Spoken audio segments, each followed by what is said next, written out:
Games, Paris 2024. With Matt Chapman. On BBC Radio 5 Live. Good afternoon from Paris. Medals of all colours for Great Britain today. The gold came in the women's lightweight double sculls. The finish line in sight. They look left and right. They cross the line. Olympic champions. Imogen Grant and Emily Craig win gold. It's silver for the men's pair of Tom George and Ollie Wynne-Griffiths. And the bronze comes in the 3-metre springboard for Anthony Harding and Jack Law. Congratulations, Jack Law. He has medalled for the third games in a row. What an achievement. Rio, Tokyo, Paris. He's left all of them with a medal in his bag. Still to come, can Bryony Page win her third successive Olympic medal in the trampolining? Eleanor Oldroyd. After silver in Rio and bronze in Tokyo, Bryony Page is looking to complete the set. She qualified 5th and she'll go second to last in the final, jumping for gold in the next few minutes. And there could also be a medal for Britain in the team show jumping final. Sonia McLaughlin. Ben Mayer, Harry Charles, Scott Brash going for gold. The course is imposing, a stiff test of horse and rider. The Germans, the one to beat, but Britain bang in the mix. We will try to bring you every Team GB medal live here on 5 Live, and you can follow it all, of course, on the BBC Sport website, or you can watch it on BBC One or the iPlayer. The Olympic Games, Paris 2024. With Matt Chapman. On BBC Radio 5 Live. So afternoon, day 7 of the 2024 Olympics. We are in a Parisian cafe, a different one to our normal base that we can be in. We are in the shadow of the Eiffel Tower, and we are near the Champ de Mars venue, because that is where the judo is taking place today. And that has got 2 massive French superstars going for gold in that. So a little bit later on, we're going to be in the arena to bring you that. But at the moment, we are in a Paris cafe that Steve Bunce said to me is slightly posher, because you know it's slightly posher because they've crammed more people in. And the other thing, Jules, is, I mean, it is slightly surreal. We are crammed in amongst everybody having their lunch. So we come on air, and obviously they all turn their heads at this noise that's coming, and that's before Bunce has even opened his mouth, at the noise that's coming from this table. You know, you are literally nearly sat on the knee of 2 women behind you. We're interrupting their steak tartare as we're doing this. There is a buzz about this venue at the moment. I mean, it's quite a popular area anyway here in this arrondissement, but you're right, to be next to the judo where Teddy Riner, especially Roman Dico as well in the women's draw of it, but Teddy Riner, maybe one of the biggest superstars in French sports, one of the superstars, one of the faces of these games before they started for his last Olympic Games. In a few hours now, we'll be there first in the semi-final, and everybody here hopes for the gold medal, obviously. So yeah, slightly different calf than the one that we usually are with Benson. So Roman Dico goes in the women's over 78 kilos, right. And then we have Teddy Riner, who is 5 Olympic medals, 11 world titles, 5 European golds. He took gold in London. That was where he kind of started. He's unbeaten this year. He carried the torch to light the flame. There is, along with Marchand and Dupont, they are the three superstars, it feels like, of this French Olympic team. But I'll ask you both, and Jules, you go first. So I walked here, maybe half an hour walk, 40 minutes walk, and as I got closer and closer to the venue, I thought, this feels like a football crowd. Yeah. This feels like we're before a football match. They are out on their streets, groups of people having a beer with Teddy Riner t-shirts on. There is so much French paraphernalia around, face paints and hats and stuff. The buzz is ahead of. I mean, it's slightly posher because there are people having seafood platters around us. That doesn't tend to happen when you're with England just before Spain in the Euros final. But that's the feeling. Yeah, it is. And to be fair, he's as famous and as big as, okay, maybe not Mbappe, but certainly as a Griezmann or as a Pogba, or those kind of superstars. Yeah, he could not walk here without being mobbed by everybody in the streets of Paris, and he's from here too. He's a Paris-born and bred kid. Chappers, I've been at the fencing with you. That's not the French like that. I've been at the boxing with you. There's one or two French, and where I sit at the back, you can look down and there's a sea of monitors. So there's 20 or 30 or 40 or 50 in this place where I'm going to take you, because I feel like it's mine, because I've been there since 9 this morning. Okay. Obviously, I've seen Teddy, I've seen Romania, 2 different contests today. They've been all over the tatami. I'll explain what that is later on to you. So quite seriously, Chappers, quite seriously, you will be amazed from our position when you look down, and I couldn't even begin to count the TV monitors. It goes down 30 levels. There must be 400 or 500 TV monitors. There isn't an inch of space, and that was for the qualifying rounds. And as for that seafood platter that these 2 women next to me had, if you don't mind me saying so, it looked like something. It looked like the dance course from Little Mermaid. Did you see it when it came up? I've never seen anything like it. It was this high. And I look very scared that you might bring them in to talk to them. So let's not do that. The only thing with all of this buzz, and he is in the semi-finals already. They're both in the semi-finals. Both of them are in the semi-finals. I sat down and Steve said to me, "Yeah, he's not in great form though." And I'm like, "Wow, blimey! I haven't even got in the arena." Yeah, I said, like, Steve, he's unbeaten this year. Yeah, but it was a nervy start. That's for sure. I watched on television, obviously, this morning. It was a nervy start. His first contest on the golden score, which we will explain as well later what that is, but it's a bit like the extra time, if you want, of a judo contest. And then his quarterfinal was better. He took his time, but then he was better. He won on ippon, which is the best way of winning, really, when you manage to make your opponent fall on his back and his shoulders first, and then you win straight away. You don't come back from that. So that was better. So he's going to get from shoulder. But again, Bunsey, don't forget, don't be too harsh. He's 35. This is his last Olympic Games on home soil, not just on home soil, in his own city.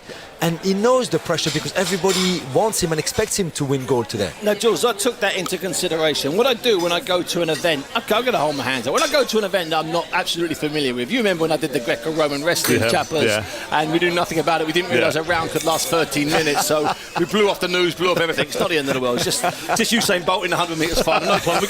We'll get you in a minute, Usain, don't worry. So, quite honestly, when I got there today, I found some French journalists, some French judo journalists, and I stood behind them.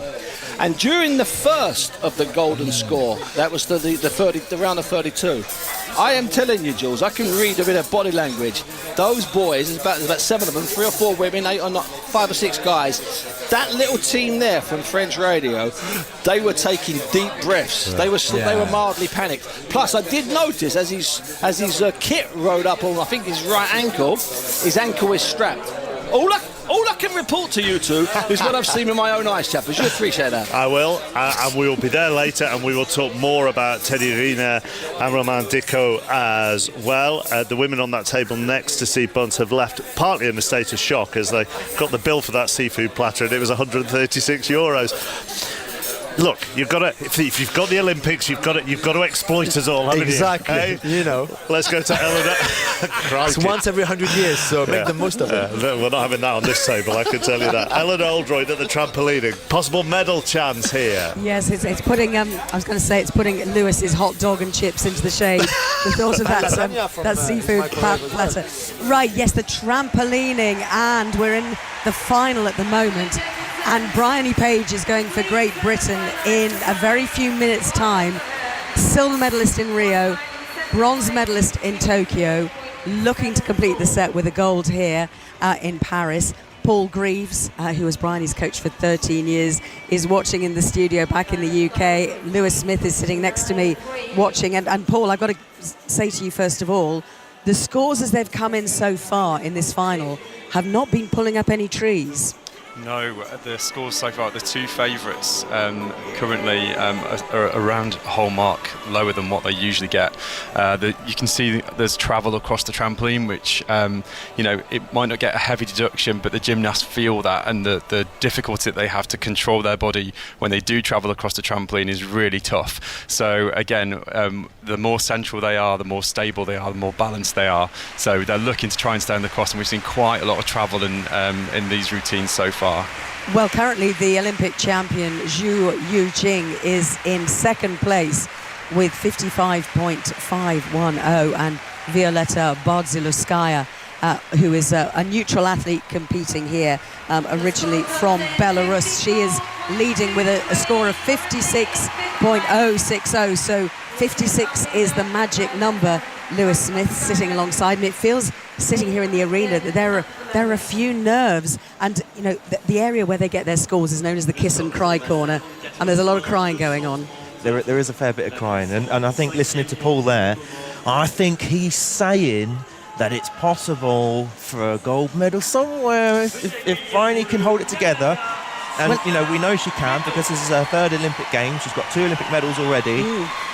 If anyone can do it, Bryony can. And we are willing her on to bounce to success.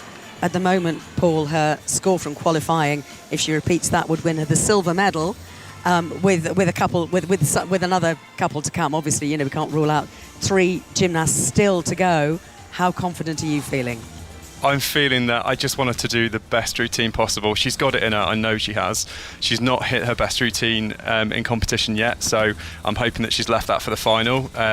She knows how to compete. It just all is, you know, dependent on how it goes on the day. It can be ruthless trampoline, so I'm just really hoping that she's got it in, you know, got it in her today. And she has got the highest difficulty score, or she did in the second routine, she did in qualifying. And we get a huge cheer for Sofiane Meto of Canada. That was a strong routine from her. Oh, could that put her up on the podium or in that podium area, do you think? It could put her in the mix. That was a really good routine. You saw there wasn't the travel that you have with the other gymnasts. She's not necessarily as high as the others, and the difficulty might not be as high either. So you've got to take all those into the mix with the overall score. But in terms of the quality for her, she'll be really happy with that routine. Here comes Bryony Page now, 33 years old, the oldest gymnast in this Olympic final. She took everyone by surprise, as we were hearing in Rio in 2016. Then in Tokyo, she won a bronze to follow on from that silver in Rio. Paul, as her former coach, watching her here, what is going through your mind? What is going through her mind? What's going through her mind right now is just to try and hit the best routine she can. What's going through my mind right now is something very different. Honestly, I think it's even worse when I'm not at the side of the trampoline. I still get those nerves and butterflies that you feel. So, yeah, I'm just keeping everything crossed for her. She's a double world champion as well as a double Olympic medalist, Bryony Page. She is the reigning world champion as well from 2023. And she's standing there now in a mauve leotard with silver sparkles as we get the score for Canada. Sofiane Meto, 55.650. So that puts her currently in silver medal position with 2 more gymnasts still to compete. So a few more tears as the other gymnasts wait anxiously to see as those scores come in. Can Bryony Page get in the mix now, get on to the podium? Let's watch her routine. She's standing, waiting to be introduced with the 2 GB coaches on either side of the trampoline bed, both with the giant mats to throw on just in case things go horribly wrong. But Paul, let's hope it doesn't go horribly wrong at this point. Absolutely, and this is a colossal moment for Bryony. I mean, you know, everything in this one moment for her. She needs to calm her nerves. She needs to be calm and focus on the process. But come on, Bry. Come on, you can do it. Bryony. Come on. Oh, this is what we want. You're allowed to get excited, Paul. It's fine. We're just getting going now. She's just winding herself up to start her routine with 10 skills in 20 seconds. So starting with the Triff Pike. Half and half pike, good start so far. Triff tuck, nice and central. She needs to keep in the middle now. Keep the execution high. This is a good routine so far.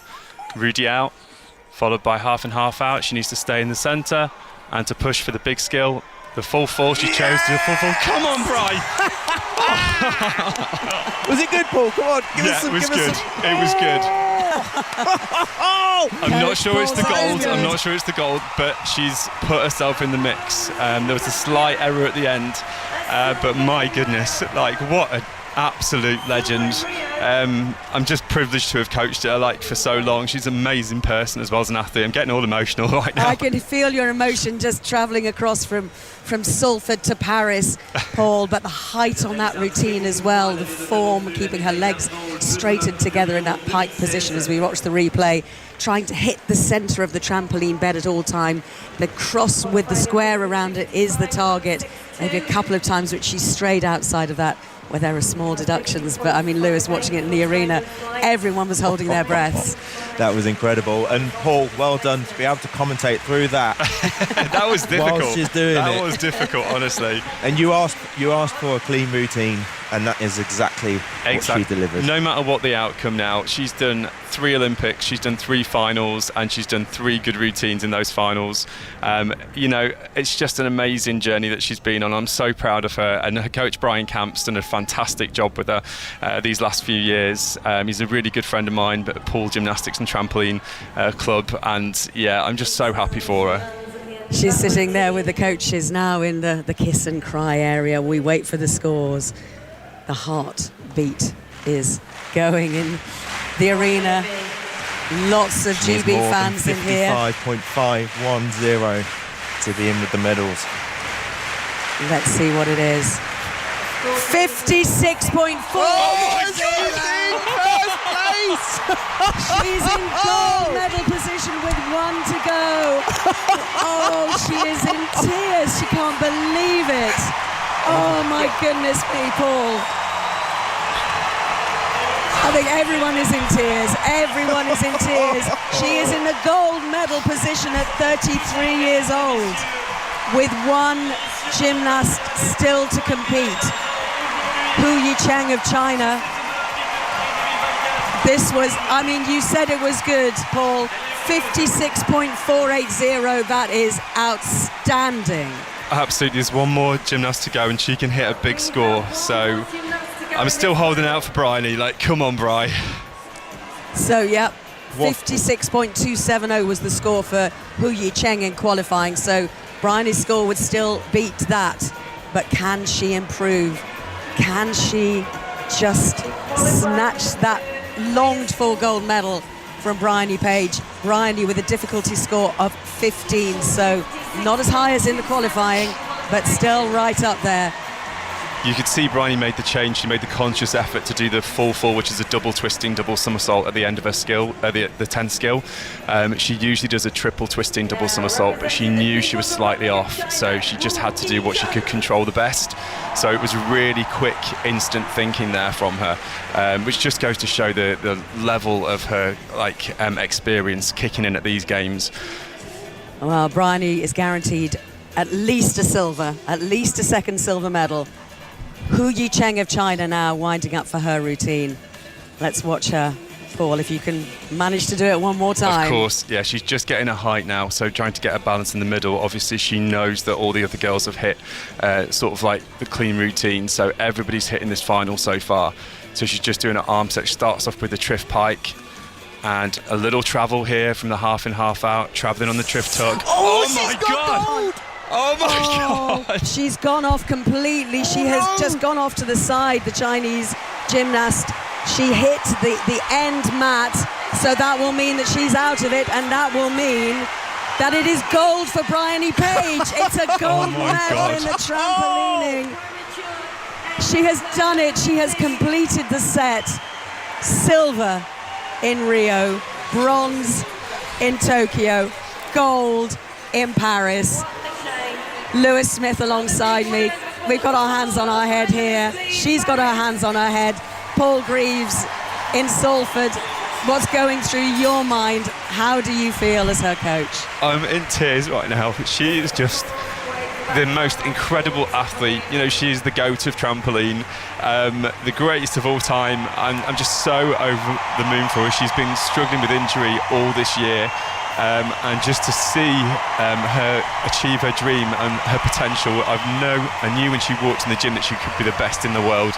She's proven that at the World Championships, and you know, she's now proved it on the biggest sporting stage in the world at the Olympic Games. She's the Olympic champion, and just think she's an inspiration to all those up-and-coming trampoline gymnasts that, you know, you can be from a country like Great Britain and achieve at the top world stage. An absolute inspiration. Oh my goodness me, we can't believe really what we've just seen here, Mark. because she's gone through so much, Bryony. She suffered, as we said, from this lost skills syndrome where she just didn't know where she was going to be in the air at any time. She had to go back to basics. She had to basically learn how to bounce the most simple skills on the trampoline. And then she's come back. She's had injuries, as Paul has said, this year. She's world champion, double world champion. She's now Olympic champion, Bryony Page.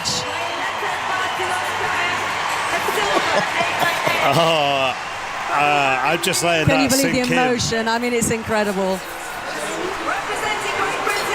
Just listen to that crowd and all the British fans and flags that are in there, and there is a mixture of joy and disbelief on Bryony's face at the moment, as she's just been told. Oh no, my monitor's a little bit delayed, but I'm just seeing that moment where she was told, go on, get back on that platform in the middle and just wave to everybody. And she's held up her finger to say she's number one as well, Ellie. Listen, if it was me or if it was Lewis, we'd be back on that trampoline jumping for joy. Yeah. I'd have my leotard off, waving it above my head. Thank goodness we're not having to see that. But yeah, I mean, all the Union flags around this arena. I mean, Paul, I wish you were here with us actually, because Paul is in that room in Salford, which is called Strictly Come Dancing, which is appropriate. But I mean, she has just achieved something which would have been, I mean, unthinkable. I mean, you know, I don't know if Paul is still there listening to us. I hope he is, yeah. But I mean, you know, you've had your life steeped in trampoline gymnastics. And this is the greatest achievement for the sport in this country. This is amazing. I mean, what this means, not just to Bryony, but to the whole country, and for the sport of trampoline. You know, we fight to be at the Olympic Games. You know, it's not given that we're going to be at the Olympics forever, and this is just an incredible moment, and just incredible for her coach, Brian Camp, as well. Like, just he's done an amazing job with her over the last few years. Sort of, you know, Bryony's an amazing gymnast, but sort of like to manage a gymnast and support a gymnast sort of like on that world-class level, and to maintain that, especially a gymnast that's getting older. You know, she's 34 years old in December this year, and it's just incredible to show, you know, you can have a long life in this sport. She can't believe the cameras are pointing at her, Chapman. She's kind of sitting there on the chair with her hands around her face, and the cameras are pointing in her face, and she's kind of thinking, this can't be for me. I can't believe this. I know. And also, her facial expression, she did very well when that final trampolinist went wrong. She did very well to sort of... It must have been very hard at that point, because she knew then that she'd got gold, but you kind of want to show a bit of empathy for a fellow competitor as well, don't you, Lewis, in that situation? Listen, Lewis was shouting, it's gold! I felt a little bit bad. My instant reaction was, she's got the gold. But yeah, commiserations to the last competitor there. But I think a special mention has to be said for... I mean, you can have the best coaches in the world and you can do all the right training, but it takes a special kind of athlete and competitor to put yourself in a position to perform time and time again. And, you know, a third Olympic medal, she's won 2 world titles. To be able to hold it together in a sport like trampolining and perform the way you need to, I mean, it's a testament to her as an athlete, yeah. She's got the full set: bronze in Tokyo, silver in Rio, gold in Paris. Paul, let me just say, are you all right for me to ask you a few questions? Or Absolutely. Are you too? Oh, right. Just needed to check you were composed enough. I've composed myself again now. Just talk to me about age, first of all, and longevity for Bryony here. And the only reason I say, you know, you mentioned she's in her early 30s. I was talking to Beth Tweddle last night about Simone Biles. I know it's a completely different discipline, but still managing to be on the top at 27 in all-around gymnastics. And the difficulties of when you get to the late 20s and early 30s on the strains and stresses of these sports.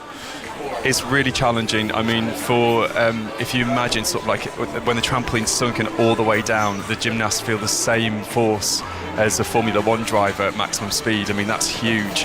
And for the body to be able to actually, you know, sort of maintain sort of the the sort of strength that you need to be able to do that is incredible. And there's a lot of we talk about the coaches and the gymnasts. There's a lot of people behind the scenes, such as the strength and conditioning coaches, and her strength and conditioning coach Ben's again done a fantastic job of working with an athlete that is aging. But it does show that it is possible that you can still be competing and winning as well. Let's not just talk about competing. She's come into her best at 33 years old. I mean, that's fantastic. What did you mentioned in commentary or when she got her results, that when she first walked in to your coaching centre, gym, what the building that you were in, that you saw something? What did you see? So one thing that I saw about Bryony is that she was a little bit different in terms of she's a bit taller than most of the other gymnasts, but she uses that to her advantage. She has this really beautiful long line, which if it goes wrong can look really not nice, but when it does go right, she looks so elegant and beautiful on the trampoline. And the other thing that I noticed about her was just her passion for the sport. She absolutely loves the sport, and you could tell that from day one, that she's just so in love with what she does. And she actually said to me that she wanted to be the Anna Dogonazzi of Great Britain, and Anna Dogonazzi competed at her last Olympics. I think she was 39. I'm not sure she will do that. So she'll go to LA. I'm not sure what Bryony's future plans are. She wants to join Cirque du Soleil, doesn't she? Yeah, she does. She'd really like to join Cirque du Soleil, and I think if Cirque du Soleil are watching this, I think they'll want her to join Cirque du Soleil, hopefully. So do I. I mean, if you have an Olympic gold medalist as part of your display team, that would be extra kudos, I would have thought. I'm becoming, during these Olympics, I'm becoming slightly obsessed with the split-second decision that a lot of athletes are having to make. So Kieran Riley in the BMX freestyle, if something he hasn't quite got the speed up one ramp, he has to change at the last minute. Simone Biles on the uneven bars yesterday, where she didn't quite get it right and realised that she had to tuck her legs under, otherwise she'd have hit the floor, and then that would have been that routine over. And you mentioned it in this routine for Bryony, the final thing that she did, because she was just off centre, she in a split second had to change what her final move was going to be, did she? Yeah, so you saw in the second routine in the qualification, she actually finished with what we call a Miller, which is a triple twisting double back straight, and you could see that she slightly travelled on skill 9, and she consciously made the effort to actually change the skill in that sort of millisecond. She knew she was a little bit off balance, and to do the Miller she needed to be in a better position, but she made the right call to actually lower the difficulty and just change the skill to be a double twisting double straight instead of a triple twisting double straight. So at what point do you make that decision? Do you make that as you hit the trampoline, as you go up in the air and see where you... I mean, how? I can't get back... Because I'm just... not an elite athlete, strangely enough. I can't get my head around some of these decisions. Yeah, she'll have made the split-second decision, possibly in skill 9, as she knew she was travelling into that skill. So the skill before? Yeah, she'll have known coming down. Okay. So the drop phase at the end of the skill, so after the athletes have kicked out, the drop phase is where you make the decisions as to what you're going to do next. And the top athletes in the world can make those split-second decisions which make all the difference. I mean, she could have gone for the bigger skill and been off balance and get heavy deductions. She knew what she was doing out there. Do you not find it mind-blowing, Ellie? I find it absolutely staggering. I mean, when Paul says instead of a triple twisting, just a double twisting, double somersault, I'm thinking, yes, of course, just. I mean, it's fantastic to watch. I mean, I have been. I've had my jaw on the table for pretty much this whole week, actually, having watched the gymnastics and now the trampolining as well. And I mean, even Lewis, who's seen some of the greats and has been one of the greats in gymnastics as well.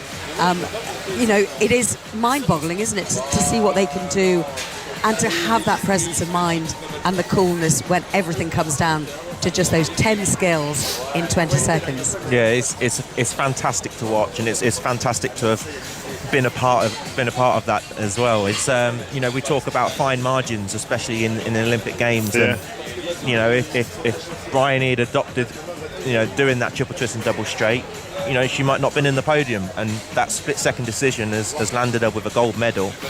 And it comes down to being able to make those fine margin decisions and execute it at the best of your ability. And by 4/10 as well, so by quite a big margin in the end. The margins are small, but actually she won it by, in relative terms, a country mile. Paul, just goes to show. Sorry, go on, Lewis. I was just going to say, it just goes to show how amazing she was. Absolutely. Just Ellie mentioned in commentary the lost skill syndrome. Paul. Yeah. So that's you have to build someone back up from scratch, do you? If they suffer from every that. case is different, and every athlete's different, and I think how you deal with it's really important. How you react as a coach is absolutely essential in terms of the gymnasts getting back to where they were before. You have to, in most cases, you have to rebuild the skills. So each of the skills that you see on the trampoline will have a set of progressions that they do to develop those skills. And for a skill to become autonomous, it has to be completed accurately about 2,000 times. So, and that's sort of like what research says around skill acquisition. So you then have to go back and rebuild and get the foundations absolutely solid again, and again to make that autonomous, again 2,000 attempts almost to get that correct. So yeah, she went back to basics and she rebuilt, and that just shows her level of commitment, that she was prepared to go back. And even though she was absolutely terrified to do these skills on the trampoline, the love of the sport was I always say that you have to make something bigger than the fear. You have to shrink the fear. The desire to do what you want to do has to be bigger than the fear, and she did that. One of the things actually, Chappers, if I can just come in, Paul, I remember us talking quite a lot around the Tokyo Games about your attitude towards coaching and creating happiness in your athletes, and that's such an important thing. We talk so much about athlete culture and coaching culture, but you created somebody who literally was jumping for joy, and she will be in a moment. The medal ceremony will be a couple of minutes away, but that's something that you very much espouse, isn't it? Absolutely, and I think I want to point out as well that our gym was such a happy place. Like, we had fun, and training was great fun. It was hard work, but we can make hard work fun as well. I've got sort of such happy memories of being in the gym, and I think if you can create that right environment which allows athletes to reach their potential but also has fun along the way, then you've got the right mixture. The athletes have come out for this medal ceremony. The camera, she's going to have to get used to the camera, is Bryony. It won't leave her alone, and each time she kind of gives it a little wave and feels a bit I completely get it, and it feels a little bit self-conscious as it follows her to the podium. Well, I remember in 2016 she actually was so in the moment that she walked past her second place position to the first place position, and Rosie McLennan from Canada had to put her back in her place and no, Bryony, you're second, not first this time. Well, hopefully she'll get the right place on the podium this time. only one podium place for Bryony Page this afternoon. It is Britain's second gold of the day. Emily Craig and Imogen Grant got one earlier in the lightweight women's double sculls. There was a silver and a bronze as well. There was a silver in the rowing, there was a bronze in the diving. But now let's enjoy the medal ceremony with Ellie as Bryony Page gets her well-deserved gold medal. She just gives a little laugh of disbelief and waves to some British fans in the crowd. Plenty of Union flags all around this Bercy arena. For the first time at these Olympic Games, we're going to see a British gymnast, a trampoline gymnast, on the medal podium. The officials have just introduced to the crowd the medal presenters. Bronze medalist, very popular gymnast, Sofiane Neto of Canada. And again, the Canadian fans supporting her, and lots of the French fans are supporting her as well.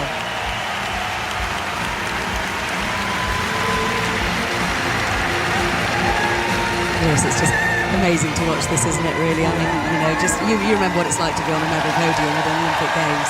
Yeah, unfortunately, I've never had the pleasure of standing on the highest part of the podium, but I don't think Bryony's going to have any trouble finding the first spot. It's a straight shot. And the Canadian must be so happy as well. She seemed very surprised and relieved at the routine that she produced as well. 26 years old, Sofiane Neto.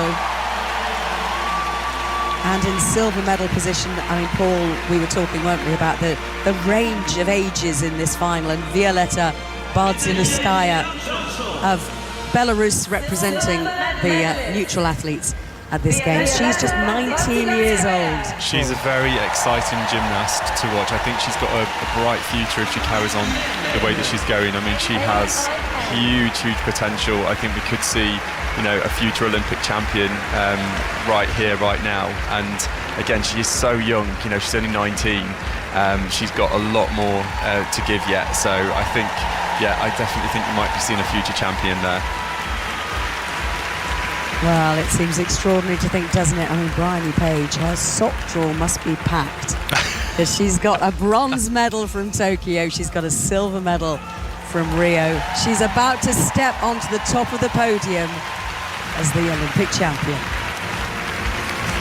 Médaillée d'or et championne olympique.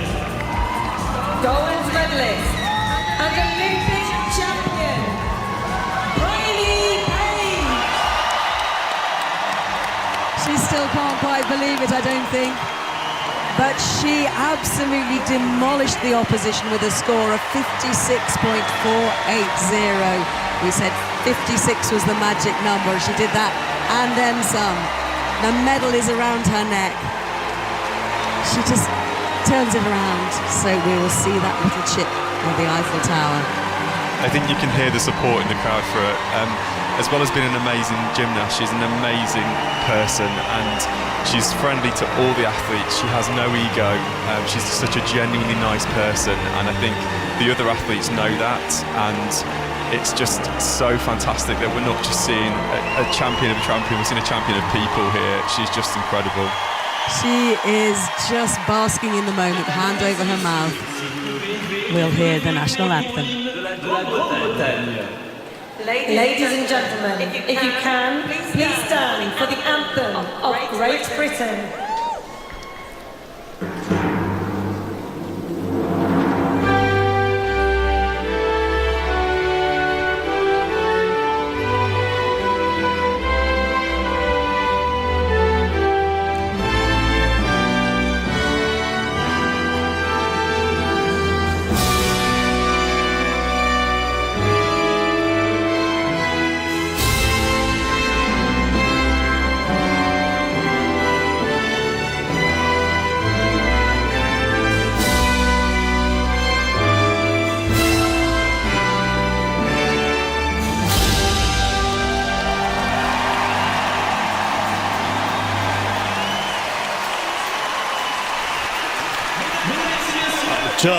Just lovely. Bryony Page winning gold in the trampolining. Are you all right, Paul?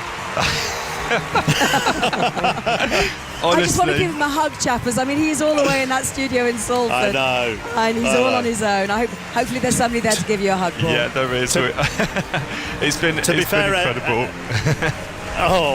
I mean, to be fair, Ellie, we spend a lot of the Olympics just wanting to hug people by the end of it, don't we? We do. You do. Just the sheer joy and just natural emotion on her face. It's just brilliant to see, Paul, isn't it? It's just brilliant. It's amazing. I know now that obviously what's going through her mind is just pure and utter joy, relief. There was expectation on her coming into this games. We know that. She's a double Olympic medalist. She's the world champion, European champion. The expectation was that she was going to go and be potential for a medal. And she knew she was capable of the gold. And it was the one that was missing, and it's missing no longer. So it's just amazing. Exactly. Final thought, Ellie, and then I'll move on. Oh, it's just so wonderful to see. I mean, I don't think she was expecting it. I mean, I think, she knew she had the potential, as Paul said, but she was fifth in qualifying. She just knew she had that experience, I think, maybe on the day to make those slight adjustments, as Paul was saying. But she's standing here with a 19-year-old on one side, a Belarusian, and then 26-year-old Canadian on the other side. But all the cameras are pointing at you, Bryony. You are the Olympic champion. Ellie, Lewis, thank you very much. Final one to you, Paul, which is there will be trampolining gyms, leisure centres up and down the country who will probably get an influx of kids, I would imagine, over the next 7 days. Absolutely, and if you've never tried trampolining, go and give it a try. It's an amazing sport, it's great fun, and whether you're going to be an Olympic champion or you just want to go to enjoy it, it's a phenomenal sport to be part of. I go and have a cup of tea or something stronger maybe. I'm popping the champagne corks tonight for certain. Take care, Paul. Thank you for coming in. So much, Thank Paul. you to Ellie and to Lewis as well. Paul Greaves, Team GB trampolining coach, who used to coach Bryony Page as well. Well, that was a fun half hour or so. 2 golds, a silver and a bronze so far for Team GB today. It's also the team final in the show jumping. Britain in action in this. 10 teams involved, 3 riders in each team. All scores count. The first of the British riders, Ben Mayer, has already been out on the course whilst we were listening to Bryony Page's gold. So here's Sonia McLaughlin describing that. And that's a ripple of applause for Britain's Ben Mayer riding Tilly. You can hear the bell. They have 45 seconds before they have to present to the first fence. These are the real rock stars of equestrian sport. They can travel the world on the Grand Prix circuit, earning vast sums of money, but their careers often defined by what happens here. It's 1 round of show jumping against the clock, and then the penalties will be added up for all 3 riders, and the lowest penalty score will win, as Ben on this beautiful bay mare, 11 years old, approaches the first fence. It's a big oxer. I'm going to say oxer a lot as he clears the first. It's 2 parallel fences together to form a big spread. As he swings round, he's now riding straight towards me at number 2, a vertical. As he comes to another oxer, a nod to the French fashion industry. It's decorated with a tailor's dummy. Now at 4, it's a double, a huge oxer in with water under it, an upright. He's through all 4 of the first fences clear. He's world number 2. The defending Olympic champion in the individual show jumping, as he clears the oxer at 5, which is decorated like a French bistro. He's cleared 6, another big oxer to a difficult upright. And this mare, Tilly to her friends, has cleared and is coming round on a tight turn to fence 8, a wall. He's given that fresh air as he heads to an oxer at 9. Now he's got this difficult line. He's got to steady this horse for the treble. At 10, he's over the first part. The second clear 2. He's riding exceptionally well, Ben Mayer and this 11-year-old mare. He's clear at 11. There are 14 fences, 18 jumping efforts. He swings round to another oxer, decorated like beach huts. Now he's just got 2 to go. The penultimate fence, though, is a double. It's tricky with a tiring horse, but he's jumped it beautifully. 1 to go, a big oxer, and Britain's Ben Mayer is clear. What a sensational round of world-class show jumping from Ben Mayer and Dallas Vegas Batilli. This is the horse he wasn't even going to ride at the Olympics. His first horse, Point Break, didn't quite travel very well. As he trots across the arena, he has set the standard for Britain at least. He's gone clear. So Sonia with the commentary there, and she joins us live now. Tina Cook, Olympic medalist, alongside Sonia. So that was a few moments ago. Has the leaderboard changed? And we're actually getting ready for Britain's second rider to go as well, in Harry Charles. Yeah, Harry Charles imminent on Romeo 88. At that point, with that round, Britain went into gold medal position because he jumped clear and he had just 1 time penalty. So Britain at the minute are standing on a score of just 1. But the French are putting real pressure at the minute on Great Britain because they have jumped double clears to the delight of this huge crowd here at the Palace of Versailles. But crucially, their first rider had 3 time faults. They went double clear, but the first rider had 3 time faults. Britain have 1 time fault. So basically, Harry Charles is under a little bit of pressure now because if he can come in to this arena and jump clear with as few time faults as possible, preferably, 2, he can go back into gold medal position. This is such a difficult course, Mark. It's big, it's tight, it's imposing, and the number of clears is minimal, so we can show the standard that we are at. Tina Cook, what did you make of Ben Mayer? Oh, he was exceptional. He got into such a great rhythm, and the mare really, really tried for him. I mean, look, he is reigning European champion, so we only expect perfection. It was very nearly perfection, just that one-time fault. And, there's a lot of pressure on the riders now. They've got to keep the pace up round the corners, but giving the horses a chance to leave those very delicate fences in their cups. Yeah, as Harry Charles on Romeo 88. They were part of the British team in Tokyo that finished 10th. And he just asked this horse to go into a gentle trot, which is now he's gone into a canter, which is basically third gear. You hear the bell in the background. That means it's just 45 seconds before he has to present to the first fence, which is away to my right. It's an Oxer in red, white and blue, just by parallel to the swimming pool here that they will use for the modern pentathlon. As he clears the first, he comes swinging round on a left bend directly towards me. He's cleared fence 2. It's just a simple upright, another upright Oxer rather at fence number 3. Now there's a difficult double at 4, huge Oxer, and into an upright. You then swing a very tight left turn. The horses now and rider are now in the bottom left-hand corner of the arena. As they come to 5, it's another Oxer. It's these 2 fences that form a spread as he heads towards another Oxer, bang in the middle of the arena. It's the Arc de Triomphe it's decorated in. Now it's a skinny fence, and he's given that fresh air. Harry Charles and Romeo 88 are clear coming round to fence 8. There's 14 fences. This is a wall, and he's given that clear air as well as he heads to an Oxer at 9. Well done, Harry. That was a good effort. Now it's a tricky treble away on the far side of the arena. And he's over the third part. Oh, it was a bit sticky. That stayed, though, as the wall, the planks at fence 11. He's got 3 left. This is brilliant. Go on, Harry Charles. He's cleared number... He's now coming to this double, the penultimate fence. He's over both parts of it. He's got 1 to go, and if he can clear it, he goes into gold medal position with Great Britain. The support staff away to my left are jumping up and down.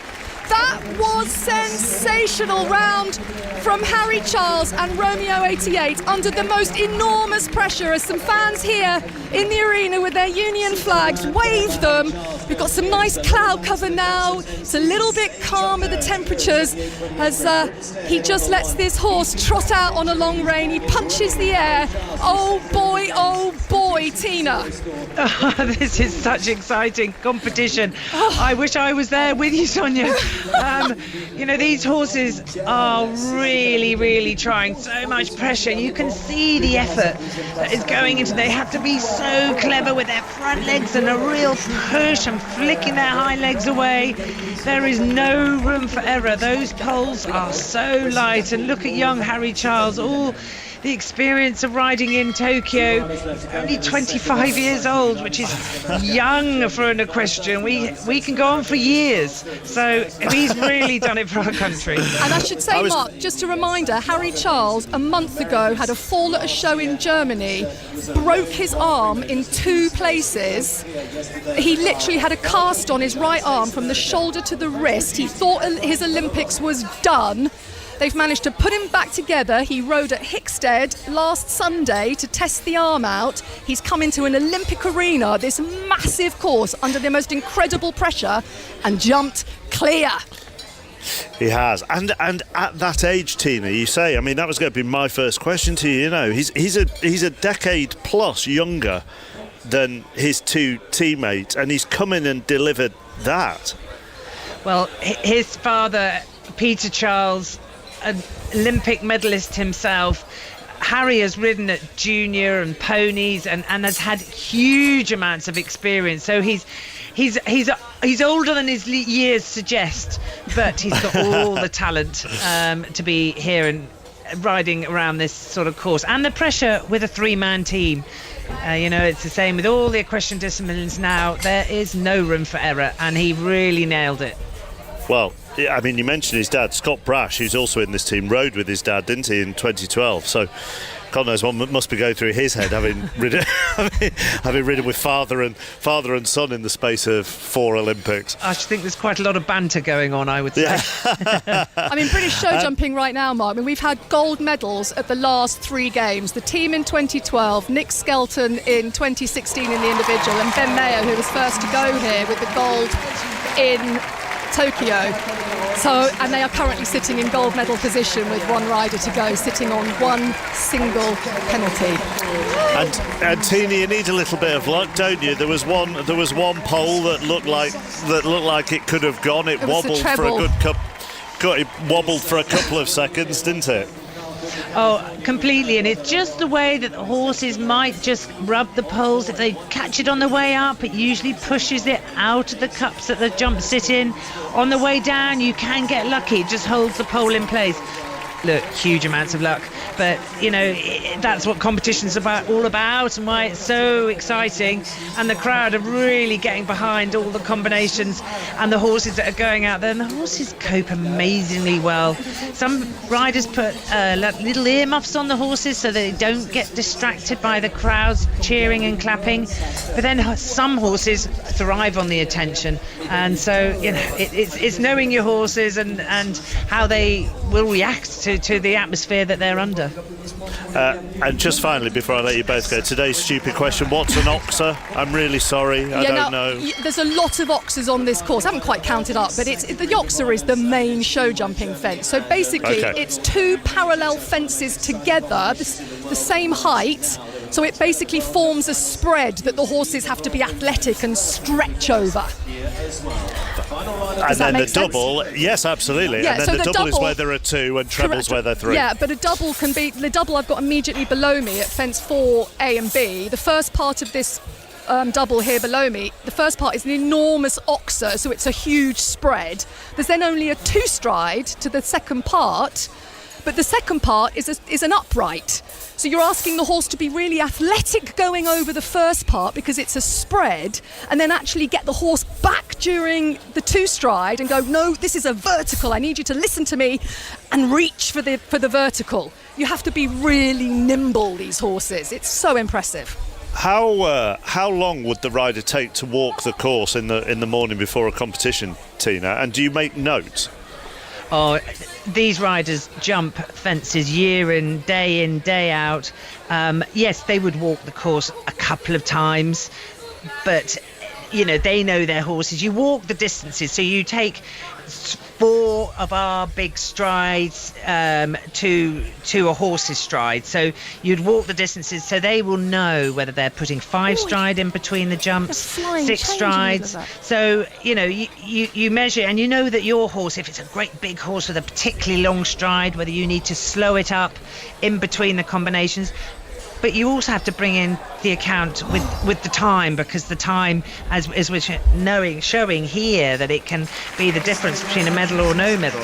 So what horses can cope with really riding them forward, and then the horses have to be super careful and not wanting to touch the pole. So there's so much skill from these riders. But these horses would have started jumping a jump when they're sort of 3-4 years old, and the average age of horses here would be sort of 12, anywhere sort of between 11 and sort of 15. So you can see how many years it takes to get the horses to be able to jump these fences in this situation.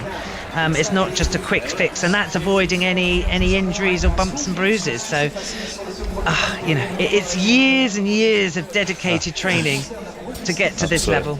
Mark, I was oohing and ahhing because the Germans, who went in qualifying yesterday and all 3 riders went clear, their second rider has had a fence. Each of their riders, and their second rider's just gone out of the arena, have had a fence down today when it really matters.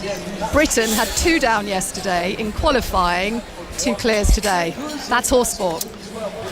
We will be back with Sonia and Tina when Britain's 3rd rider goes, and that will be Scott Brash, and we would expect that sometime after 2:25 UK time. So that would be 3:25 here in Paris. But Britain lead, France a second, and the USA are third as things stand, and just outside the medal places actually.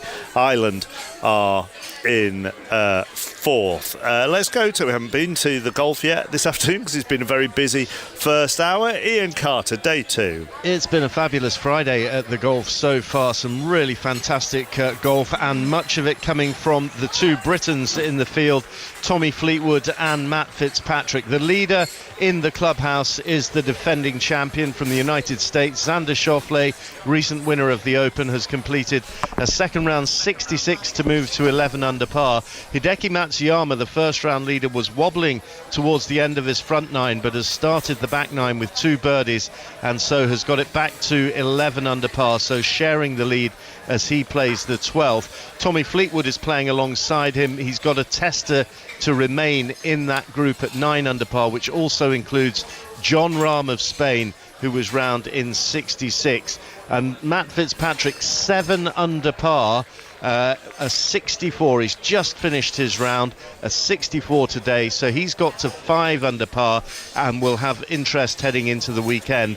Rory McIlroy needs to really dig in now. He's just dropped a shot at the 10th and slipping back to 5 under par. That's still, though, within 6 shots of the lead.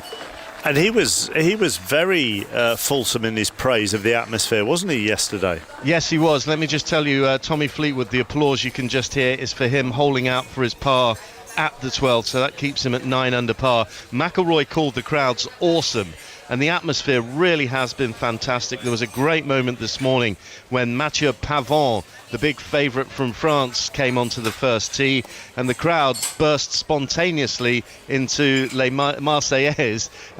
Just amazing scenes there. There were 25,000 at the Le Golf National yesterday. The crowds appear to be even greater today. A fabulous atmosphere. And the other thing that's really striking, Mark, is, this is only the second round, and you and I have covered many majors together. You don't normally see clenched fists when putts drop in the second round of a tournament, but you are here. And I think that added weight of representing your country rather than just yourself and trying to swell your own bank balance is really being felt by the players. It certainly feels that way as you observe the proceedings. Thank you, Ian. It's only ever, Jules, going to be the Marseillaise or Allez les Bleus. I mean, they're the only two, aren't they?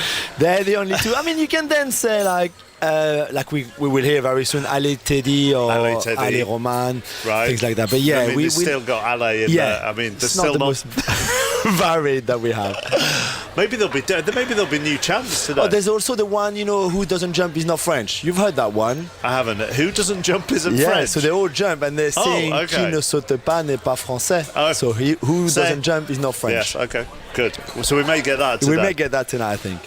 Maz Faruqi watching they're not chanting at Roland Garros, are they? I don't think. Well, Maz is watching the tennis. But they have just cheered for Carlos Alcaraz. Brilliant performance from the French Open champion, up on the balls of his feet, showing that characteristic bounce, that buzz, that enthusiasm on the baseline here on Chatrier, of course, a quarter course in which he's incredibly comfortable.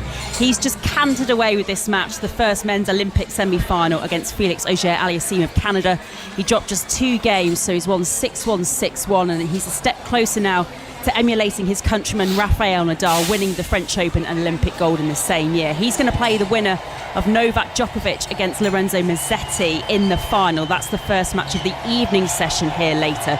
So we could have a blockbuster Olympic final, but remember, Djokovic has lost 3 Olympic semi-finals in his career. One result to bring you up to date from over on Long. Italy will contest the gold medal in the women's doubles after Sara Errani and Jasmine Paolini, the French Open runners-up, beat Karolina Mukova and Linda Moskova of the Czech Republic in straight sets. Next up here on Chatrier will be the women's bronze medal match. That's a match which we weren't expecting to feature Iga Swiatek, but she's going to play Anna Karolina Schmidlova of Slovakia for that bronze. The players will be coming out shortly. Thank you, Maz. Now, they've had problems in Marseille because the lack of wind has caused all sorts of havoc with the schedule. Hopefully, if there is windsurfing will reach its final day. Great Britain guaranteed at least one medal here. Emma Wilson qualified first in the qualifying series, and then because other certain qualifiers had to be abandoned, that meant she got put straight through to the final. Shoujo Saka is watching. Yes, Emma Wilson will be going for gold, hopefully in the next couple of hours or so. As you mentioned, the weather, Mark, I mean, it has caused havoc with this sailing regatta at the Olympic Games in Marseille because we've just not had enough wind. It's caused problems all week, and contrary to what we've been talking about with the surfing in Tahiti, being stormy weather there, I mean, here you just need wind for these races to go ahead. So we shall see whether she goes into that medal race later on today. As you say, Emma Wilson finished first in the qualifying series. There was supposed to be 16 races. In the end, they whittled that down to just 14, and because she finished first, she gets direct passage right to the final, and depending on your ranking, where you finished in that series in the top 10, it determines whether you go into a quarter-final and then a semi-final and then eventually a final. So all of that will take place. It's been pushed back by an hour as I speak to you. That could change also, but as they go through that, we will eventually have 3 boats or 3 boards in the final. It'll be a straight shootout. The scores from the qualifying series don't carry over. Emma has spoken about that and the change in format, but there you go. She says it is what it is, and she will have a straight shootout with 2 other riders, 2 other surfers for that gold medal. So that's going to be at what time? Sorry, what time is that going to be? I'm now confused. Well, partly because I'm trying to operate on French and UK no problem. time, Let's so go it doesn't through that. take a lot. Well, so in an hour from now? Well, we hope so. At the moment, right, the quarter-final is scheduled for 15 minutes time, and then eventually they've got the men's in there as well. We've got British interest in that as well, with Sam Sills going in the quarters. But hopefully, and it's a rough guess on my part, that it will be an hour or so. I've watched the sailing all week, and it does change a lot. Yeah, well, you haven't had much to watch. But that's why you've also done the shooting, Shoujo, just to give you something to do. The 49er medal race, that's finished. No British medals. Just quickly to finish on this. Yes, that's right. The men's skiff medal race, it was abandoned twice yesterday. They had some wind this morning. No British medal. James Peters, Finn Sterrett finished 7th for Britain. The medals went to Spain, gold, New Zealand and the USA. Thank you. We're going to head into the judo arena shortly as we build up to what could be a massive afternoon for the French, but it has been a great day for Britain so far as medals are concerned. 2 gold, a silver and a bronze. We'll round up the day so far after Richard Foster in the news just after 2 o'clock. The voice of the UK. This is BBC Radio 5 Live. Thanks, Mark. Good afternoon. The Kremlin has given details about the Russians freed in yesterday's prisoner exchange, including a convicted murderer. Officials in Moscow say it's absurd to suggest they deliberately arrested people in order to exchange prisoners. Here's our Russia editor, Steve Rosenberg. The reality is that Vladimir Putin views this as Moscow's victory, right? Russia got back what it wanted. It got its agents back. Vladimir Putin doesn't go and meet people at the airport very often. He went to meet these people and he said to the crowd, "Congratulations on your return to the motherland." Extra police officers will be on the streets this weekend following the rioting in Southport, Hartlepool and London. The violence started after false claims that the suspect in the Southport stabbings on Monday was an Islamist migrant. Police say Axel Rudakabana was born in Britain. The Culture Secretary says Hugh Edwards should return his salary after he admitted accessing images of child abuse. The former news presenter was paid after he was arrested in November, up until when he resigned in April on medical advice. Hundreds of mourners have been to funeral prayers at the state mosque in the Qatari capital Doha for the Hamas political leader Ismail Haniyeh, who was assassinated in Iran on Wednesday. Hamas has called for a day of furious rage to mark his burial. A black female soldier who was the face of British Army recruitment campaigns has spoken about years of racist abuse and bullying. Carrie Ann Knight, who's 33, took her case to an employment tribunal and accepted a substantial settlement from the Ministry of Defence last month. They'd have Django Unchained playing. They would repeat the most, say, racist lines, and then they'd chuckle. They spoke outright in the office about lynching me, simply because I'd put in a complaint. And it was suggested for me to be tar and feathered. The Army has apologised, saying she had to work in an unacceptable organisational environment. And a report says the government will struggle to meet its target for 6,500 extra teachers in England unless there's more effort to stop mums leaving the profession. Ministers say they've given teachers a 5.5% pay rise and lessons can be prepared at home. Welcome to the Tooney and Russo Show in Ibiza! I'm here with two of football's most famous friends, Alessia Russo and Ella Toon. What do you mean I can't go on? This is what this holiday's been booked for. It's all about the big inflatable. You're telling me I can't go on? You're crushing my dream. I'm delirious. I had a big night last night. It's nice to come out and have a bit of a holiday, isn't it? From BBC 5 Live, the Tooney and Russo Show with me, Vic Hope. Watch on YouTube and listen on BBC Sounds. The Olympic Games, Paris 2024. With Mark Chapman. On BBC Radio 5 Live. Bryony Page brings home Britain's second gold medal of the day in the trampolining. 56.4. She's in gold medal position. Oh, she is in tears. She can't believe it. Emily Craig and Imogen Grant with the lightweight double sculls. Win the lightweight double sculls. The men's pair have to settle for silver. 50 metres left now for Ollie Wynne-Griffith and Tom George. 5 big strokes. Croatia coming right at the end, and Croatia winning at the last. Jack Law and Anthony Harding take bronze in the men's 3-metre synchro diving. Britain are in a good position for a team eventing medal. Sonia McLaughlin. 2 stunning clear rounds from Ben Mayer and Harry Charles have put Britain into the lead. So Scott Brash with Hallow Jefferson will jump last here with all the pressure. As it stands, he's got just 2 penalty points in hand over France in the battle for gold. We're going wherever the story is here on 5 Live. Some of the action is on BBC One and the iPlayer. This is 5 Live Sports at the Olympic Games. With Mark Chapman. On 5 Live and BBC Sounds. At the moment, I'm just sitting in a cafe next to Champ de Mars, which is the venue where the judo is. I mentioned earlier, it has a football crowd atmosphere to it. There are so many French flags and French shirts around, and for the first time at the Olympics, I have actually seen somebody, which you see at football or big rugby games all the time, a Frenchman with a little piece of paper that says "need a ticket." I don't think I've ever seen that at an Olympic event before. That is how big this is going to be. 2 of the big French superstars of the game, particularly of the Olympics, particularly Teddy Riner, going in the Champ de Mars within the next couple of hours, and we will have it here on 5 Live because it will be an experience whatever happens. So whilst we make our way from here to there, which is only a couple of 100 metres, but God knows how long that may take, we will leave it in the hands of Sonia and the jumping, with Britain in a great position for a medal there. So Sonia will take over and we'll see you in a little while. Sonia, all yours.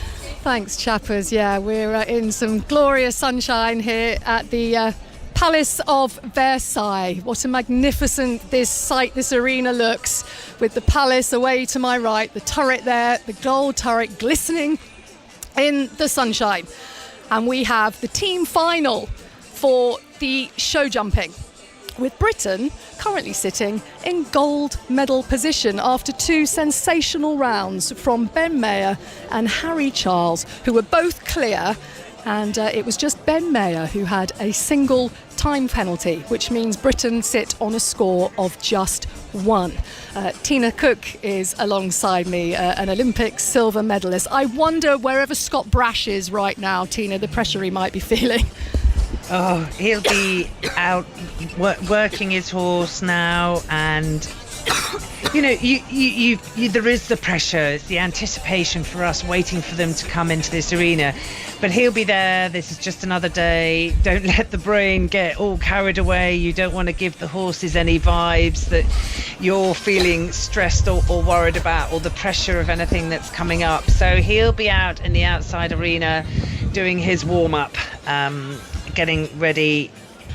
You know, and for the horse to come in here, you also got to bring the weather. You know, it's been very hot. Some horses get a little bit more affected by the heat, and each horse has a different sort of preparation, how much work they need to do. Do they? And what about wind, Tina? Because the wind's got up here. Yeah, no, that'll be good. That'll keep them a little bit cooler. and keeping the horses moving. The great big shelters and tents have been put up so you can, and with cold fans, so you can keep your horses cool for as long as possible. They are athletes, and we must never ever forget that, and we need our athlete, because we'd look jolly silly trying to jump these jumps on our feet. So our athletes need to be in the best condition possible. So basically we started at 1 o'clock UK time. We had the first 2 riders from each of the 10 finalists, the 10 teams that reached this show jumping finale. And as I said, Britain sitting in the gold medal position. Now what they do is the final 10 riders, so the last rider from each of the 10 teams, they now go in reverse position just to crank up the drama. So it means Scott Brash will be going last, because Britain are currently sitting in gold medal position. Does that just crank up the pressure, Tina? You know, unfortunately, there wasn't that many times I was last to go in the ring, but the few times it does, when you're warming the horses up, you've got 5 or 6 other competitors all in the ring, and you sort of relax. This is just a normal show. But then in the end, it's just you, and you feel jolly lonely, cantering around, warming up, waiting to go into the ring, and the crowd are waiting for you to turn up. There are so many British flags there, people shouting your name, the flags flying. There's so much anticipation, and to actually run them in reverse order now, these last riders, adds to the excitement. Yeah, it does. It will be a shortened course in the jump-off. We wouldn't be asking these horses to go over 14 fences again with 18 jumping efforts. But just tell us a little bit about, Scott Brash. He was at the last Olympics for Great Britain. He was part of the team in 2012. He would have been, who won gold in London. This is an extremely experienced show jumper we're talking about, aren't we? Yes, I mean, Scott has ridden on the world stage, and as we said already, he's ridden at Olympic Games before. He's 38 years old, so he's absolutely in his prime. He knows Jefferson, the horse that he's riding here. The horse is 15 years old as well. They're a real partnership, been together for years, and that's why they have been put as anchorman as such, the third in the team, because they do know each other so well, and the horses that have been earlier have jumped quite beautifully, but this is a partnership that are used to pressure, and Scott has worked his way up the ranks, but he's ridden for Lady Pauline Harris and Lady Pauline Kirkham for a number of years now. I mean, if I would be totally guessing and saying at least 10, 15 years. And so he has ridden some amazing horses in his time, but for the owners that own these horses, they've had huge amounts of pressure as well, and been at some wonderful venues like we are here, and this arena is quite spectacular. As I was out with you last week, and the sand surface that the horses jump off gets rolled in this break, rolled and levelled, so the horses have the perfect surface. It's same for all the horses. It's even. It's not like having to jump on grass where the grass can get disturbed. This sand is packed nice and firm, so the horses have ultimate grip as they take off to be able to jump these nearly 6 foot, 5 foot, 6 foot fences, and on such light poles. They have to show every bit of athleticism through their bodies. I was going to ask you about that, because so people have a sense of how enormous these fences are. I walked the course earlier, and I stood next to some of these enormous oxers, and I've described an oxer as they're 2 parallel fences next to each together to form a big spread. And so you stand next, and I'm 5'6", and these fences are sort of tickling my forehead. Now, so the horse is basically jumping over the height of an average-sized woman in the UK, but then you add a spread onto that as well. These horses have to be incredibly athletic, don't they, Tina? Because it's also the twists and the turns, because the time comes into contention here as well. Yes, no, absolutely. And when you can stand in between these oxers, between these poles, you can stand and almost put your arm arms out. So if you're sitting at home, just try and imagine what it's like. Put your arms out, and that is where the poles are. So exactly that, above the average person's head and that width. But the horses need that bit of pace to get over those fences, and they're bred to be careful, scopy, as in the ability to be able to jump a big fence. You know, you in a lifetime, if you ever manage to get near a horse that is at the very, very, very top of his game. You ride a lot of very average horses, but to have one that can jump these fences and clear and enjoy their job, that's the other thing that's really important. They're at maximum stretch and they're showing every ounce of ability, but they also have to love it, because otherwise they would stop and they just wouldn't want to do it. So you have to be the ultimate horseman into having your horse at this prepared. They don't know they're at an Olympic Games. We do. They don't. They just are going in the ring to jump a set of fences again. So, you know, it's that a fine line between the horses absolutely wanting to do their best for you and enjoying what we enjoy and what we're out there doing, and the competition. Yeah, and at the moment we have the first of these 10, well, it's 9 actually, of the last horses to go, because the Mexican team didn't compete in this final stage because they had a horse eliminated. So we currently have the rider from Belgium in the arena, Jérôme Guéry. He is the last to go for Belgium. So Belgium were currently sitting 9th in the standings, and then we'll go 9, 8, 7, 6, all the way up to Great Britain at fence number 1. And this horse from Belgium has popped over the first, and he's it's a slightly shortened course, this jump off. So we've got 1, 2, 3. He's cleared. Is it the shortened course, Tina, or are we going to be jump the same course? No, this is they'll be jumping the same course, because this is a third team member.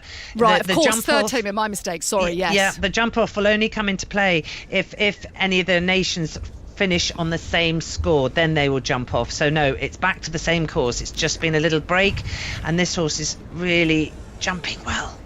Yeah. It is. This is Jérôme Guéry on Kelhom de Rus, and he's just popping over the wall. The one thing I will tell you about this course is it's so beautifully decorated. We have a real nod to sort of French culture and history here. We've got one oxer at 5. It's decorated like a French bistro as he goes clear over fence number 11. Oh no, he's just brought those planks at 11 down, which is actually the lavender fields of Provence. And we've got the fence at 6, the oxer, as he comes to the penultimate. Oh, we got very close to the first part of this penultimate fence, which is a double, and took the first pole down. And then the last fence here is a nod to the French wine industry with barrels and grapes. So at fence 8, the wall, we've got some of the glass windows from Notre Dame Cathedral. Fence 6, the oxer, bang in the middle of the arena, is the Arc de Triomphe. So there's some really lovely little nods here to French culture, French architecture, and all things in between. Now, when you're riding for this course for the second time, you know, these horses have been waiting a while, haven't they, to go? I just wonder what the butterflies are. Well, the horses would have been in their stables, keeping cool, trying to keep these horses as relaxed as possible. These riders are knowing that they are where they're going to be going, what time of day, so they would have absolutely planned exactly how much work the horses need, whether they come out and have minimal warming up. It just depends on how stiff they are and if they get excited coming into the arena. So these horses haven't jumped today, so this is still the third team members, so they're coming into the ring for the first time today. They would have jumped yesterday to get the team through into today for the qualifiers. So we're now into the last riders, the last members of each team, which will be determining these team medals. Yeah, and this is Peder Fredriksson of Sweden. Now, Sweden are the defending Olympic champions in the team as he heads over fence first is the oxer.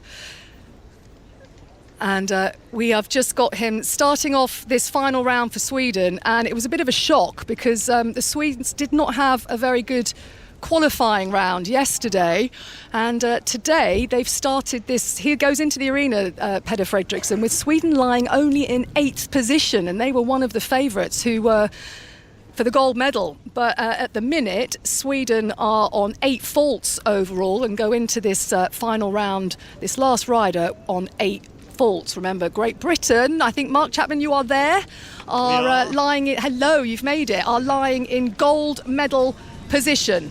And we await Scott Brash, who will be the last rider to go in the entire competition, just to crank up the drama.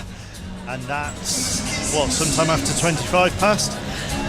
This is the 8th ride, so we've got 7 riders to go, so probably, a little bit of time. Okay, Sonia, Tina, thank you. We are inside Champ de Mars, we are inside the judo arena. It is currently bathed in a sort of red and white light at the moment. We are right at the back of the media tribune, and it is 1, 2, 3, 4, 5, 6, 15, Chapman. 15 deep. Yeah, 15 deep. You've been here for a while, haven't you? 16 screens in each layer. This is one of the biggest media setups of any of the venues that we have been to, isn't it? Steve Bunt alongside me, and this highlights the French's love of this sport. And let me just point out the way the crowd is manufactured. As we saw with the fencing, the ultras were in front of us. Do you remember? Yes, it was outrageous. Everyone laughed at us. Then suddenly they were smoke flaring, giving it full Monty. On the left-hand side, equally cheap seats. That over there, chappers, to your left. 15 rows, that's the ultra section. Okay, the loyal section is over there to the right. But what I particularly like, you see those blue lights down there on the floor? That's where you'll hear the first scream when either of the French judokas appears, because they'll be there shadow boxing, throwing punches, doing moves, and the crowd, no matter who's on the mat, the tatami as we like to call it, no matter who's out there, they will be hollering. And that's when it gets you. And if you think we're going to be doing this sitting down, we've got another thing coming. Because I'm going to be with Jules, standing, screaming, and punching the air. I'm glad you said tatami, because when I was doing the setup before I came to you, I couldn't remember what it was called, and I didn't want to say mat in case the judo purists listening were going to go, he's got to the judo, don't know what he's talking about. So I thought I'd just skirt over it and wait for somebody else to say it. To drop it in. To drop in. So thank you very much for that. Julien Laurent with us as well, French journalist. Go on, give us the historical love of judo that the French have. It goes back many years ago. I mean, this is quite an ancient sport anyway, created in Japan in 1880 something. That was imported to France quite early, and then we've always had success. And also, this is what makes a sport very popular in your country. When you have success, when you've got superstars that you can identify yourself with or that can inspire you. So Teddy Riner, of course, and Roman Dico today, but David Douillet in the past, and Fabien Canu, for example, who all won gold medals, and many. This is the sport that brings us the most medals, 7 in this game so far. Not in gold, which is a bit of a surprise, but 2 silver and 5 bronze. But this is the sport that the structure at grassroots level is very strong. You've got competitions everywhere. You've got clubs everywhere as well for all those kids that get inspired by the Olympic Games or the World Championship. But it's always interesting to see how different countries view different Olympics. And we touched on this the other day, by common consent in the UK, Atlanta was a terrible Olympics, particularly for Team GB. Now, there are exceptions there. Steve Backley got a medal in the javelin at Atlanta, but in the main, it's viewed as a terrible Olympic.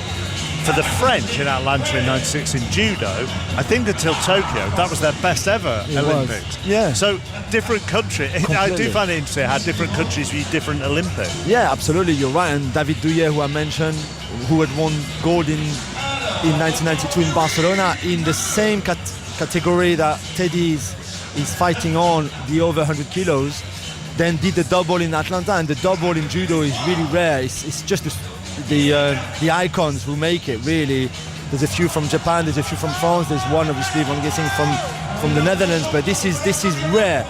So for Douillet to do it in '96, which you're right, in terms of judo, especially Jamel Bourras got gold medal. There was many other names. I remember this game so vividly. And now for Teddy to be again in a position where he could write more history of French judo is fantastic. You know what I find sometimes gets me a little bit, Chapman, boxing being my main sport. And I've had it in the last half an hour, really. We had the show jumping there, hearing from Sonia, and all about all of the riders in their second and third and fourth Olympics. Then we had the trampolining, that unique, that treble of silver, bronze and gold, which I'm not sure how many athletes have done that. Silver, bronze and gold, 3 consecutive Olympics. No. So the rowers tend to do 3 golds, and a few others have sneaked through, but silver, bronze and gold, that's not bad. And then we come here, and there's a whole series of French judoka who have gone 2 or 3 times. Of course, with boxing, the last Olympics we had for boxing, Jules, 10 boxers went great at success, won 6 medals, 10 of them turned professional. So it's a brutal return, and I just wonder how trampolining and judo would do if they lost everybody. Yeah, that's right, Chappers. Bit of controversy at the start of the show. now this, and obviously spent some of the afternoon telling you how amazing this atmosphere is going to be, and you can't hear really that much atmosphere, just a low hum of the music at the moment. We get underway in 35 minutes time or so. We have 2 semi-finalists. We have 2 semi-finals, but the beaten quarter-finalists are also in the repechage. That's right. So, if you win the semi-final, you go through to the gold and silver medal match. Straightforward. The 2 beaten semi-finalists, basically the 4 beaten quarter-finalists, take on each other in the repechage. The 2 winners then play the 2 beaten semi-finalists, and the winners of those 2 bouts take 2 bronze medals. Exactly. So you end up with 2 bronze medals in that. That's how it's going to work. Yeah, it's like the Shield back in the UK. You know, when you've got those football kids tournaments, and even if you lose in the quarterfinal, you go into the Shield, and then you can still win something like a medal or a little. Yeah, no, but they're a nightmare, aren't they? Yeah. I mean, those. Don't want your much as I appreciate grassroots sports, and it's really important to encourage kids. Those football tournaments are long days, Yes. and when your kid's team, my son or daughter's team, When you're wet for 9 hours, where they go out in the quarterfinals, and then they go into a plate, and they then play everybody else in the plate. That's so true. But I feel the same every time. But if you're from Mozambique, okay, you have to take the smile off your face. Yes. You want to be in that repechage. Yes. Because she won 1 contest, then she lost narrowly. Now she's going to the repechage. Completely. She's 3 wins away from a bronze medal. Changes the face of judo in Mozambique. I'm fine with the repechage here. It's more in a kid's in my personal life. Okay, that's fine. Don't want repechage in my personal life, Steve. It's only Paris 2024, Chappers. 10,000 people here, but let's talk about being in a park somewhere in Bolton on a Sunday morning in February. Why ever not? Well, I'm not going to now. I'm going to talk to a gold medalist here at Paris 2024. That is Britain's Nathan Hales, 1 gold and set a new Olympic record in the men's trap shooting. He has stayed in France, I think, haven't you, Nathan? Yes, I'm here for a few days of relaxing with the family and a bit of quality family time for a few days after the games is finished. So you're like friends and family all together. You're out of the village. You're kind of just somewhere in France enjoying the weather and just spending some time with each other. Yes, exactly that. Just enjoying the whole come down after the event. Enjoying some quality family time because that's been quite rare over the last year or so on the build up to the games. Has it been a come down? Not really. No, it's been absolutely crazy. I wasn't expecting the amount of media attention we've got through the medal. It's just been absolutely crazy, and I don't feel like my feet have hit the floor yet. I mean, we spoke on the highlight show the day that you won it, but it's an exhausting then period for you, isn't it? Because everybody wants a piece of you, but you want to soak that up as well. Yeah, sure. It's quite rare for shooting to be in the limelight. So it's great to be able to make the most of all the airtime and trying to get a bit of promotion out there for the sport. It's a great sport and it's so accessible, and it'd be great if people are listening and watching and can come out and get involved at some point. I mean, you started when you were 5 with your dad, didn't you? Yes, I did. Yeah. So I used to follow Dad around as a kid when he was competing in sort of local or regional national competitions. So picked up a small a small little 410 shotgun around then, and fell in love with it straight away, really. What on your Olympic debut, what kind of surprised you most about it? I think it was the feeling of the whole crowd. You know, I hadn't experienced a crowd that size. I'd seen the crowd in London 2012, but I'd never shot in front of a crowd that size myself. And it was just the whole atmosphere of having the crowd behind you was one of the best feelings in the world. And it was quite emotional, you know, walking out and seeing the crowd there, seeing friends and family in the crowd, and just the whole feeling. It was very, very much overwhelming, but was one of the best experiences I've ever had. Can anything prepare you for that? Adam Burgess, who took silver in the canoe slalom, spent a long time training with headphones on so that he could replicate the crowd noise that there would be at that event, and that was boisterous. Was the canoe slalom? Can you within your sport prepare yourself for it? I mean, I guess you could do a similar thing. For me, I was very fortunate to have my partner Charlotte. She's a 2-time Olympian, so I had her experience to learn from. I could talk to her, and you know, we had many discussions about what we might feel and think through the event and how things might go. My coach, he's been to previous Olympics coaching, so I was able to gather up his experiences for those, and Pete Wilson, who also helped me on a coaching level, he won in London, so I was able to pull all his advice and experience from London. So I was very fortunate that I had a very experienced team around me, and I could really gain a lot of insight through them, which was a great advantage, and it really helped my preparation. Are you and Charlotte competitive? No, we're pretty good actually. We're pretty good. We just enjoy shooting together when we shoot, and don't take it too serious when we shoot together. Where is your medal at the moment then? It's tucked away safely in my rucksack, as it's padded out, as we didn't manage to get the medal boxes in time before leaving our hotel that we were staying in, unfortunately. So I've got to collect that when I come back out for the closing ceremony. And you will be at the closing ceremony. You can fully enjoy that, can't you? That'll be amazing. Yes. Think of all the people you'll meet. Yeah, I can't wait, and we've got a pretty Larry shirt as well. So we're definitely going to be recognised as a Team GB, that's for sure. Good stuff, Nathan. Congratulations again. Enjoy the time with your family. Thanks for coming on. Thank you. Cheers. Thank you so much. Thank you. Nathan Hales won gold in the trap, in the shooting. Are we going to get a gold? Team GB going to get a gold in the jumping, in the eventing. Sonia McLaughlin. And the cheer you can hear in the background here at the Palace of Versailles, is for McLean Ward of America, the final rider of the team of 3 to go for the USA, who were silver medalists in Tokyo. And McLean Ward has done a very, very good job here, because he's gone clear under the time, and America finish on a score of just 4 penalty points, so they go into gold medal position with just 2 riders left to go. And if this place had a roof, it's about to go off here, because we have a French rider in the arena, the last rider to go for the home nation, Julien Epillard from France, riding Dubai Ducedra, who was age 47 from Cherbourg. He won the World Cup in Riyadh this year, or rather got an individual silver there, so this rider is no slouch, as he just goes to a gentle walk. Once the bell goes, he'll have 45 seconds to present. He's just taking this horse up to fence number 8, the wall that has got an image of one of the glass windows of Notre Dame on it, and he's if to say, right mate, that's just the same fence that you might see at home, nothing to worry about. France currently sitting on 3 penalty points, Great Britain sitting on 1.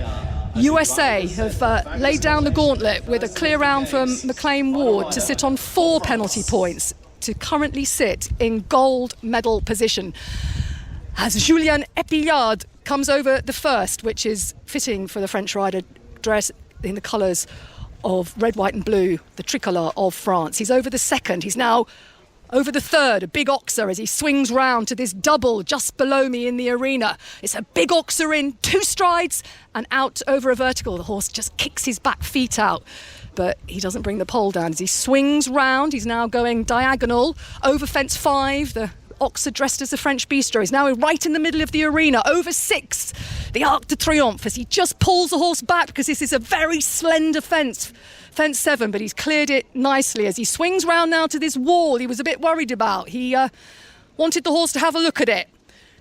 And the horse gives it fresh air at 8 as he heads to the oxer at 9. Oh, he's brought it down.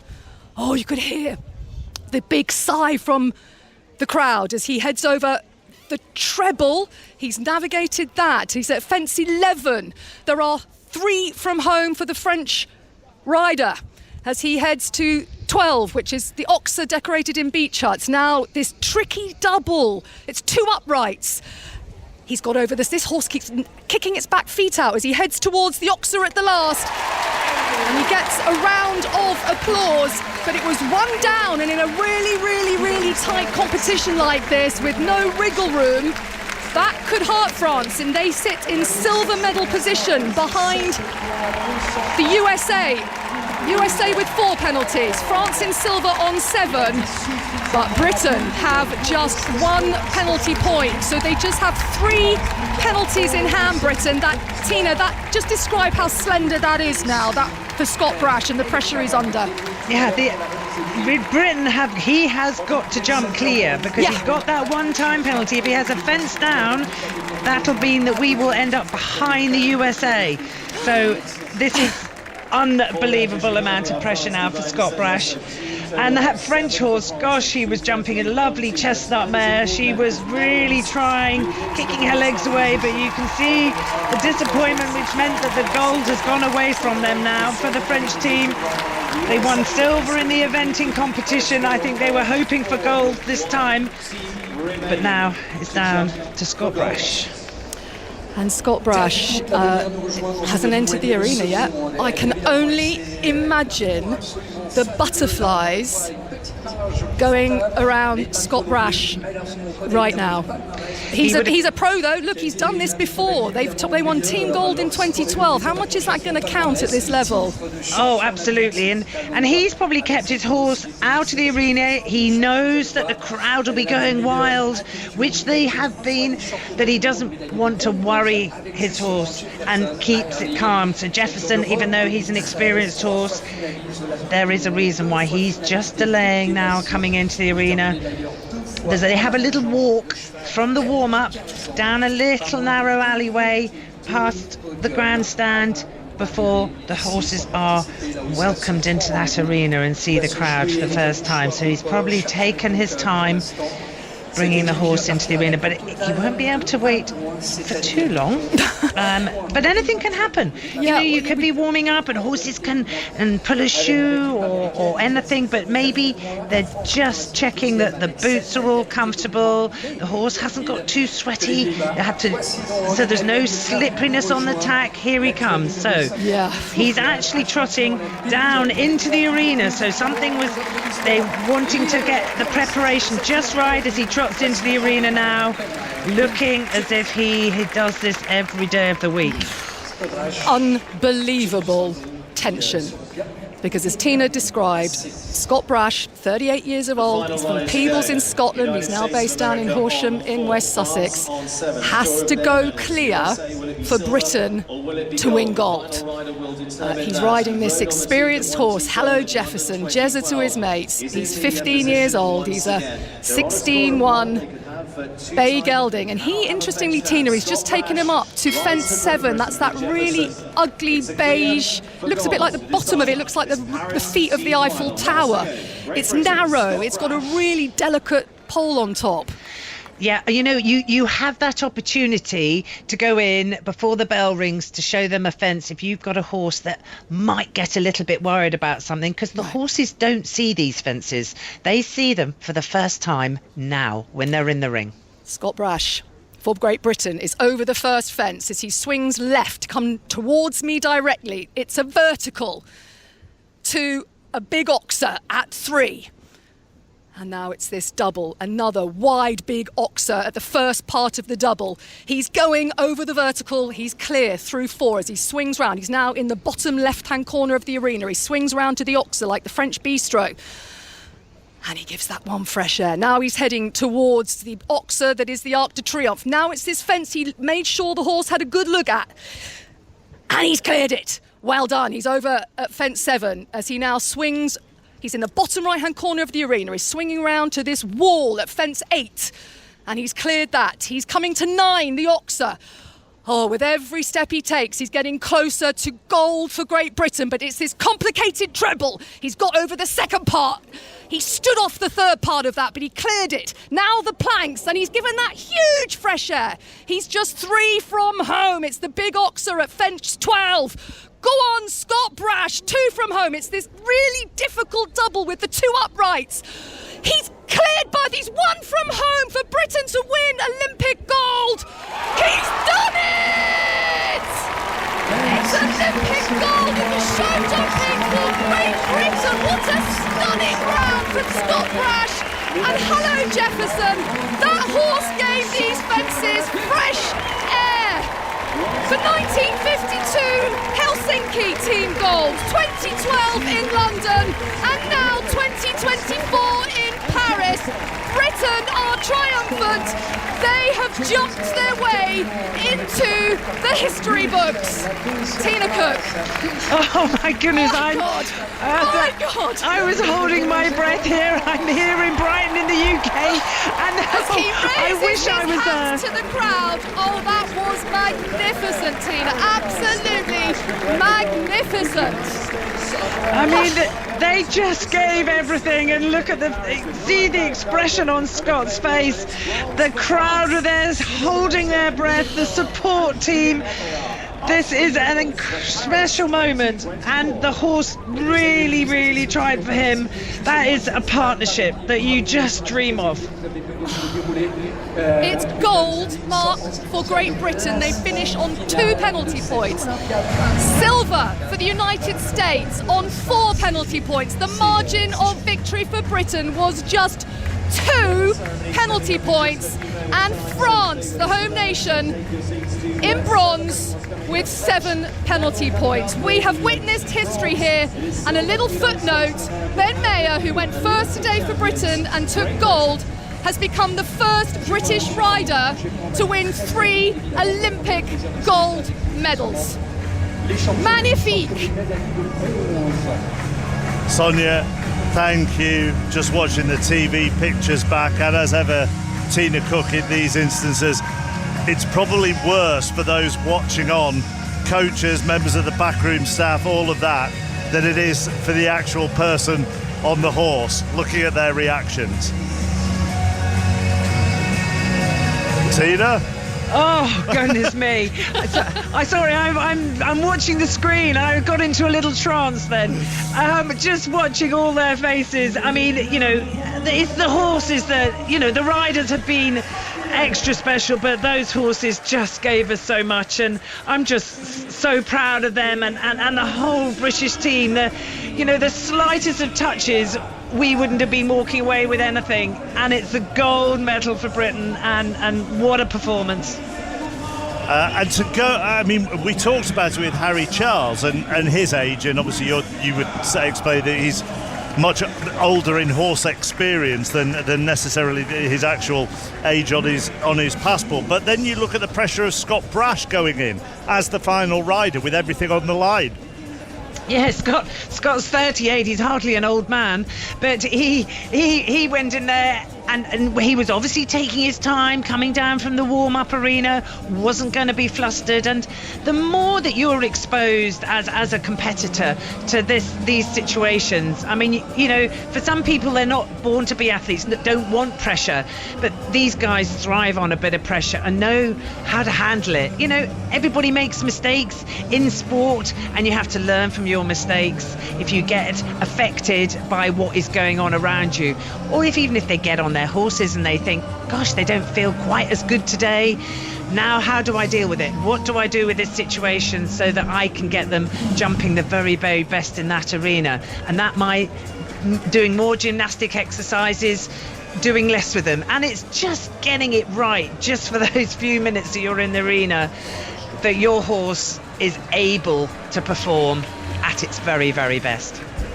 Team gold for Scott Brash back in 2012, third gold medal from Ben Mayer, and Harry Charles is on the board now. And that's one of the other things with this Tina, isn't it? You know, the way the sort of talent program works and how they develop, and we saw it in the eventing as well, with Ros Cantor coming into that team, having been the reserve 3 years ago in Tokyo. They managed to get a really good balance to British teams in eventing at the moment, it seems to me, of experience, and then the next cab off the rank to pick up the baton. You know, it gets talked about a lot about lottery funding, but actually I can't say I praise it enough. I was a lottery funded rider for many years. Before lottery came in, you had to fend for yourself. You had all the medical expenses yourself. You had to pay for the vets and fees for the horses yourself. Lottery funding has helped these top riders massively keep fit yourself and have expert eyes helping you with the training and the management of these horses and yourself. And, you know, all that detail means that the young are coming through the system better educated, more prepared. They're more professionals, actually, you know, from a younger age. So there's a really good conveyor of riders coming through the system. And we're so lucky in our sport that we can go on for years. I know we laugh about it, but when you go into an Olympic village and you see athletes, gymnasts retiring at 25, 30, we're only getting going at 25, 30. So, you know, we're so lucky in this sport that we can spend all this time working through finding those ultimate athletes, as in the horse, training and running a business. And that's the other thing, it's a business for a lot of these riders, that these horses are sold on to other riders. But if they can have owners that are able to keep these partnerships together, that is why the British teams are so strong now. You talk about the longevity of riders, but you need that longevity, don't you? Because one of the big things that's always comes through when talking to you around the Olympics, as we do, Tina, is, you know, it takes years to build up this horse-rider relationship. You don't just plonk yourself on the back of one of them one day and go over the jumps. Oh, absolutely not. Totally terrifying, that thought. No, it takes a long time. I mean, for these horses, these show jumpers have to be born with ability. An event horse, you can sort of encourage them because they're the sort of triathletes of this world. You can get one that tries really hard, but the show jumpers have got to be born with that amount of ability, and then it's the skill of the riders to work that bravery and that carefulness, and they have to have self-belief as well. And horses go through moments when they doubt themselves, and you, as a rider, has got to be able to feel that to be able to get the best out of them. So, you know, there's a lot of psychology going on for horses and riders. So, I mean, the same thing you talk about a horse doubting his or herself. So the horse can have exactly those same doubts that, say, a human would have. And if people have listened to us all afternoon, you know, talking about Bryony Page, who's got gold in the trampoline, you talk about her earlier and the lost skill syndrome, where you then have to build them back up again with sort of 2,000 reps of doing a specific trick to get their confidence back. You could be in a similar situation with a horse. Oh, massively. I mean, I suppose now we're talking about it, I just take that for granted. If you, as a rider, you make a mistake or the horse hits a pole and then it gets worried about it, it then might stop and go, well, I'm not jumping that because I touched that pole just now and I really didn't like it. You know, and then you go, okay, we're not jumping 1 meter 60 today. We're going to jump a meter or 60 centimeters until the horse goes, okay, I can do it. And then you build the confidence back up again. And that might take a few minutes, or it might take weeks for them to get confident again, that they keep coming back and wanting to jump this, because that is, you can't make a horse jump these size of fences. The horse has got to want to do it, and it'll only do it if it has belief and enjoy it. Because let's face it, none of us like doing things we don't like doing, and the horses are no different. Sonia, Ben Mayer is the reigning individual champion. He is. The team event has no bearing on the individual, or does it? No. When do we go? What happens next? I don't want to already move on from the golf, but what happens next? Well, next we have a couple of days of dressage, because we've still got to decide the team medals in that and the individual medals in that. So that happens over the next couple of days. And then on Monday and Tuesday, the finale to the equestrian sport at Versailles will be one round on the Monday of individual qualifying, and then the individual final in the show jumping. And as long as these horses recover well and there are no issues, then you would think that Britain has exceptionally good chance. And no British rider has ever defended, I think actually in history no rider has ever defended the Olympic individual title. So that is the challenge awaiting Ben Mayer, and now he could actually end up with a 4th gold medal. Who knows? He's got a stiff competition, but he went into these games with 2 golds. He's now got 3. He's actually got a chance for a 4th. Tina, Sonia, we will leave it there for the moment, but we will be back for the medal ceremony. This afternoon we're coming live from Champ de Mars. It's where the judo takes place. The French have 2 massive home favourites coming into this afternoon's semi-finals and final. Teddy Riner, who lit the torch after that opening ceremony. He is one of them. He is a superstar, and Romain Dicot as well in the women's 78 plus category. So that is why we're based here. It gets underway in about 10 minutes. This place is just going to be absolutely bouncing for the next hour and 90 minutes, as long as the French are successful. So we're going to bring that to you throughout the course of the afternoon. We're keeping an eye on the kayak cross this afternoon, which is basically a time trial to decide seedings for the racing over the coming days. We're also at the golf. Ian Carter watching this. Britain in a share of the lead in the shape of Tommy Fleetwood, who's had back-to-back birdies to move to 11 under par, and alongside Xander Schauffele in the clubhouse after his round of 66, and Hideki Matsuyama, who's playing with Fleetwood and has just missed a really good birdie opportunity on the 15th. So the Japanese player remains at 11 under alongside Fleetwood and Schauffele. John Rahm is in the clubhouse after a 66 at 9 under par, and C.T. Pan, who was the bronze medalist in Tokyo, has just holed a monster putt at the 18th for a 65, coming home in 29 shots, and he has moved to 8 under par. Back on the British beat, it was a really good day as well for Matt Fitzpatrick, who carded a 64 to follow yesterday's 73, and he's on the fringes of contending at 5 under par, the same mark as Rory McIlroy, who's playing the 14th.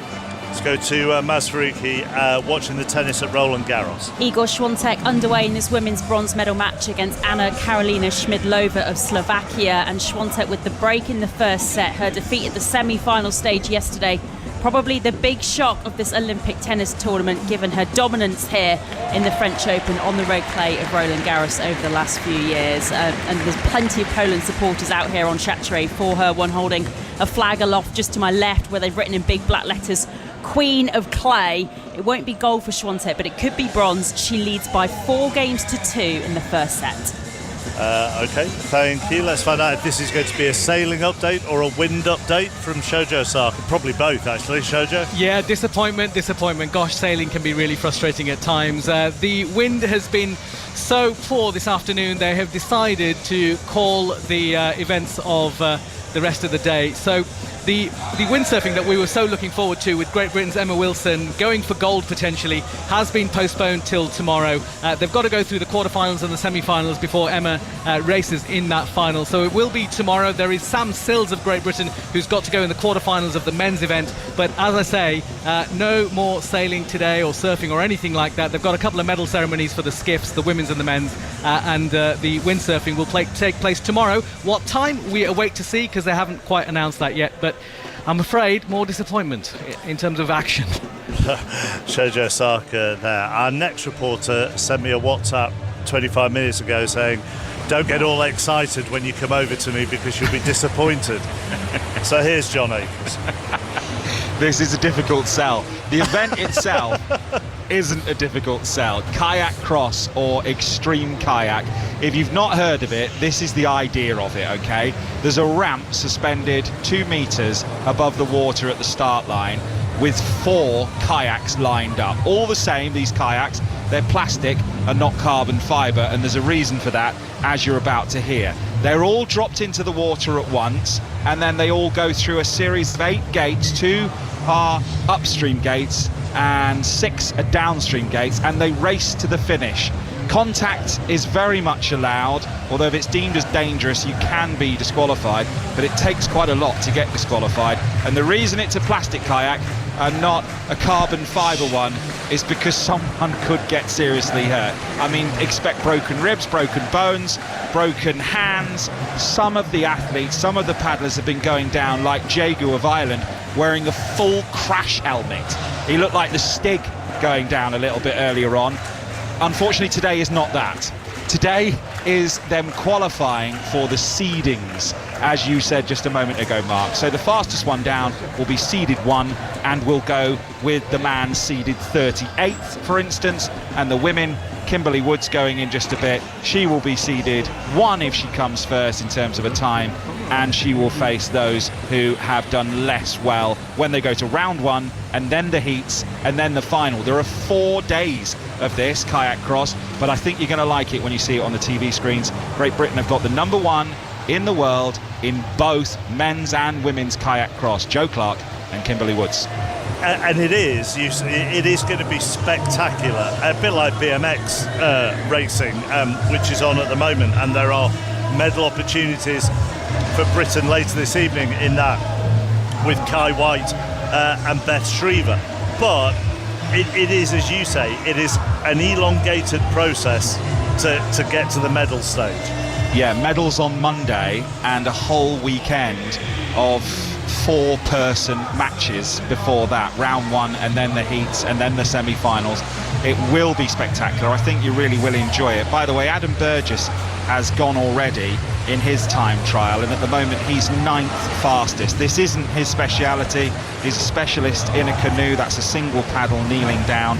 He is in this because you're allowed 2 from each country competing in this. So the big hope, Joe Clark, goes last because he's seeded #1, and leading at the moment is a 19-year-old from Tunisia called Jamai, who hasn't really got any form, but has just put down 68.91, with Noel Hendrick of Ireland second with 69.31. So we're just watching them one after the other go out now, and it's going to be really interesting to see Jessica Fox and her sister go a little bit later on, because her sister's the second best in Australia. But Amy has not been able to compete in any of the World Championships or any of the Olympic Games because her sister, on the 1 country, 1 paddler rule, has been keeping her out of the Australian team. So they get to go against each other potentially this weekend, and they'll go in the time trial after the men's has completed.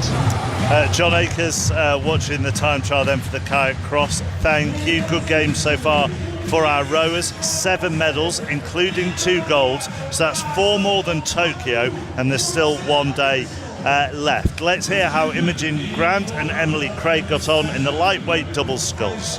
It's a lead, and it's a healthy lead of 9 metres now from Imogen Grant and Emily Craig to the Romanians. Dig in, drop that hammer, GB. You have got 200 metres between you and Olympic glory. Imogen Grant and Emily Craig have under 200 metres to go now. The Romanians have been up there all the way from Groningen and Kosmiuk. Shannon Cox and Jackie Kiddo might be beaten out in 3rd. The Greeks are coming through to pick the Kiwis. 140 metres to go. What's going through their mind now, Jess? They can enjoy this. They're literally a length up. They've got 100 metres. They've got about 10 strokes to go. Soak this up, GB. This is historical. Well, given the way the men's pair were pipped, the women's 4 were pipped, we can't take anything for granted. But with 60 metres to go, it looks for all the world like Imogen Grant and Emily Craig are going to be Olympic champions. The finish line in sight. They look left and right. They cross the line. Olympic champions. Imogen Grant and Emily Craig win gold. The ghosts of Tokyo banished in Paris. They win gold for Great Britain. Unbeaten since Tokyo and that heartbreak, and they have delivered when it matters the most. Well, let's talk to rowing gold and bronze Olympic medalist Anna Watkins, also CEO of the British Elite Athletes Association. Afternoon, Anna. Hello. Chris Jones in that commentary there said, and it was particularly to do with Imogen Grant and Emily Craig, that they banished the ghosts of Tokyo. But you could argue, sorry, I can hear Sonia in my ears at the moment, Anna. Sorry about that. But what you could argue is that British rowing itself has banished the ghosts of Tokyo. I think you're right. I think in Tokyo it rattled the team. We're used to having gold medals at every regatta. We're used to being able to pass the baton on from one crew to the next at the Olympic Games. And Tokyo, how that went, that could have disrupted the team for years to come. But we've got this new generation in now, not in the with women's double, they were there, but in across the sort of section, strength and breadth in the team. And this generation, they know what they're doing. They've taken it on. I can't believe the quality of the racing that I've been seeing. I'm blown away by it. But the morale as well. I mean, I've spent a lot of time talking to the rowers over the last couple of days. They are beaming and full of praise for their training camps, for their camaraderie, just how everything has been managed for them. Yeah, so you've had Louise Kingsley coming in as the performance director, Andrew Randall coaching on the women's side, and what rowers need is, consistency and stability. Sometimes it's not rocket science. They just need to be able to train every day and get out on the water together, and that was disrupted coming into Tokyo, obviously. This cycle they've had that. They've had things planned and organised. They've just been able to get their heads down and get on with it over the last 4 years, and that's what you get when you just can train consistently as a rower.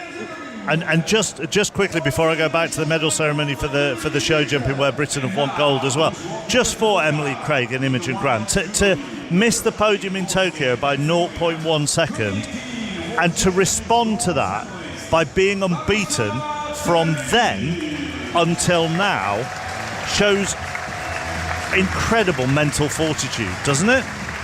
It does. Do you know what? There's an emotion that can be really helpful in an Olympic final, and that is anger.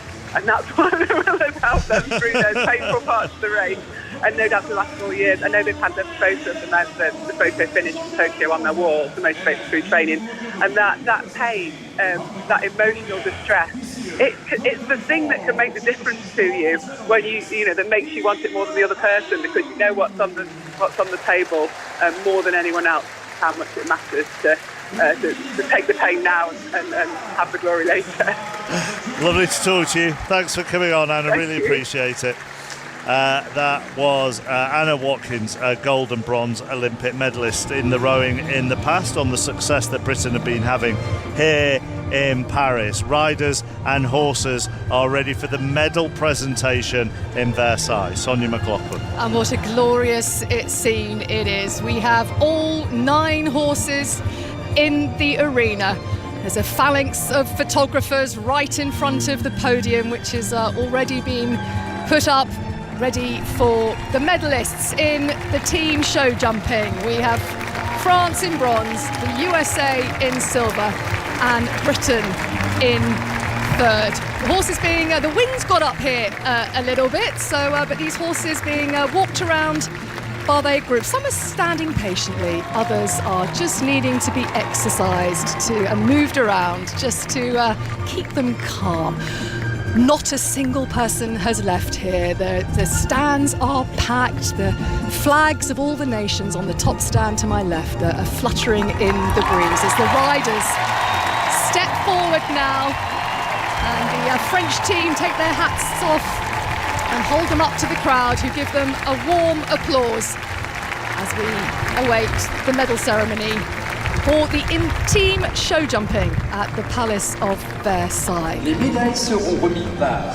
The medals will be presented by Monsieur Igmar de Vos, membre du Comité International Olympique, IOC member. And that is the medals being presented by Igmar de Vos, who is the president of World Equestrian's governing body, the FEI. He is also a member of the IOC, and he will be doing the honours here at the Palace of Versailles. All 9 riders have lined up now behind the podium, and they were waiting the moment of their lives for some of these riders. It's the bronze medalist representing France.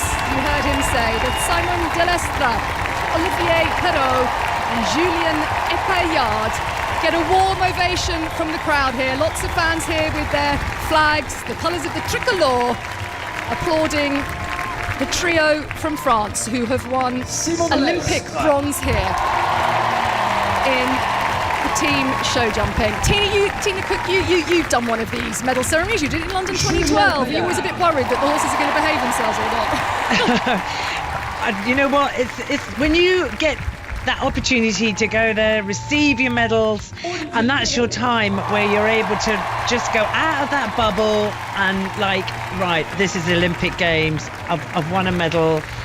I'm just the luckiest girl in the world, and trying to remember that feeling. Yes, the horses are there, stood behind the riders with their grooms who have looked after them. That's their sort of security blanket, really. If any of them get a little bit worried, they've got the groom there that has always looked after them. Some of them are just walking around, but quite a few of them are just stood there, just taking in the atmosphere, while the riders are getting all the plaudits from the crowd. I love the fact that they've already put the Olympic rosettes onto the bridles, the brow band. That's the one that runs across their forehead. It's already been tucked into the brow band of the bridle, and that's slightly fluttering in the breeze, those satin ribbons. Where's your Olympic rosette, Tina? Oh, very much at home. Yeah, I've kept them. I've even kept the sort of the bouquet of flowers and I let them dry, and I've kept them as well. I'll keep everything. You know, it's something that, you know, when you have a day when you're feeling a bit tired and you look and you go, you know what, that was a special moment. You know, it's not always success, but this is, you enjoy the success while we're here. And also just interesting looking, you know, men and women can compete on equal terms in these equestrian sports, and actually out of the 9 humans that are stood there on their podiums, there's just one lady, Laura Kraut. The rest are men this year. Yeah, and Laura Kraut of America. The Americans with their scarlet jackets on, their white joggers, their scarlet jackets. They have just had their silver medals presented to them. They are now getting that souvenir poster of the Paris Games that is also being presented to them. And of that team of Laura Kraut, Carl Cook and McLean Ward, who did a tremendous job on the anchor leg for America, going clear with no time faults. That really hold them up into medal contention. They were silver medalists last time out behind Sweden. They are silver medalists again. You have to think that maybe they're thinking, oh, when is it going to be our turn? Because it's...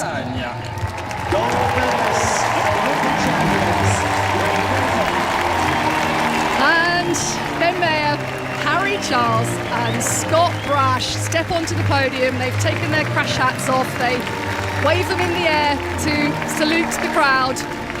And what a special moment for this trio of show jumpers, because they are only the 3rd team in the history of Olympic show jumping to have won the team gold medal. They did it in 1952 in Helsinki. Ben Mayer and Scott Brash, who are on that podium right now, are part of the team in London 2012. And now, along with Harry Charles, they've done it again. And Ben Mayer now has 3 Olympic gold medals to his name, and he joins Charlotte Dujardin and Richard Mead at the top of the tree with 3 golds apiece. Could he win the individual title and become the most successful rider at the Games in terms of gold medals? I was sitting here thinking, can you imagine being in the Charles household, you know, with Peter with his gold medal? I'm sure he's brandished that around a few times in a few family evening meals. Now Harry can go there and go, look, Dad, you've done it, and now it's my turn. You know, there wouldn't be many families in the world that would be able to show off and say, you know what, we both won gold medals each. It's kind of surreal, really. Here is the anthem. God save the King.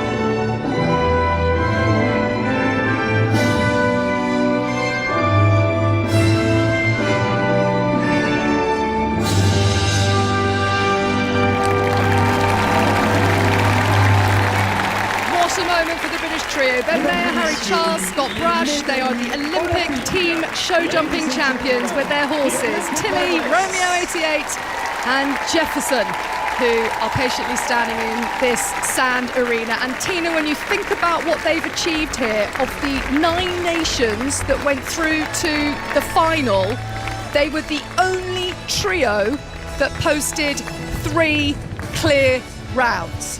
That's how to do Olympic show jumping, right? They absolutely deserve those gold medals, and yes, we're enjoying the moment now, but this really holds them in good stead for the individual, and it's going to be a very, very exciting competition. The horses will get a couple of days off now just to regain their energy.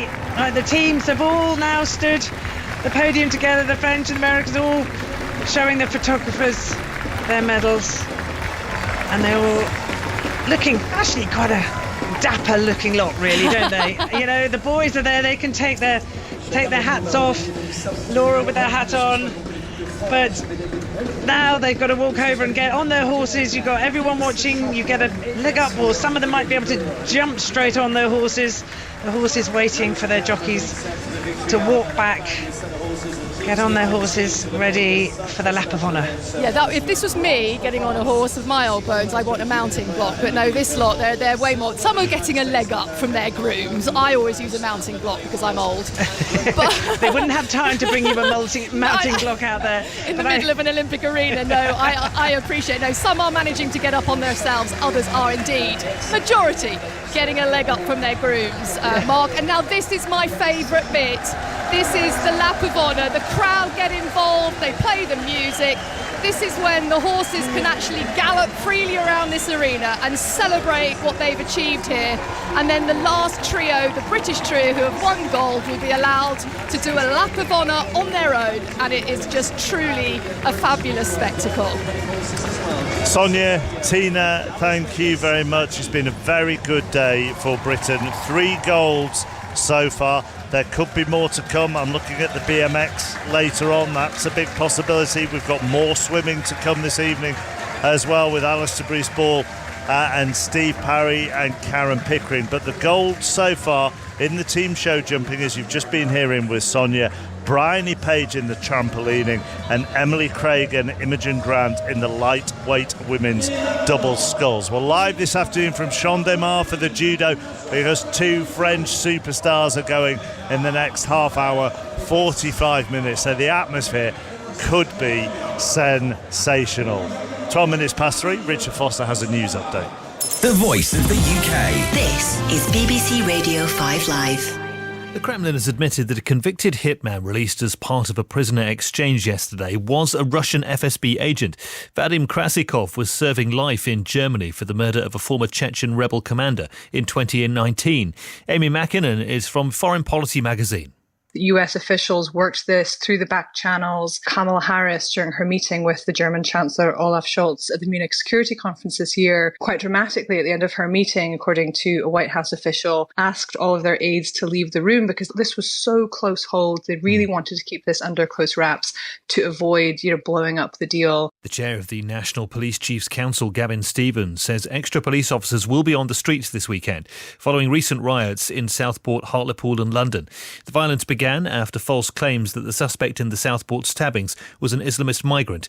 Police say Axel Ridder-Cabana was born in Britain. The army's apologised to a black female soldier who was subjected to years of racist abuse and bullying. Carrie Ann Knight, who's 33, was the face of British Army recruitment campaigns.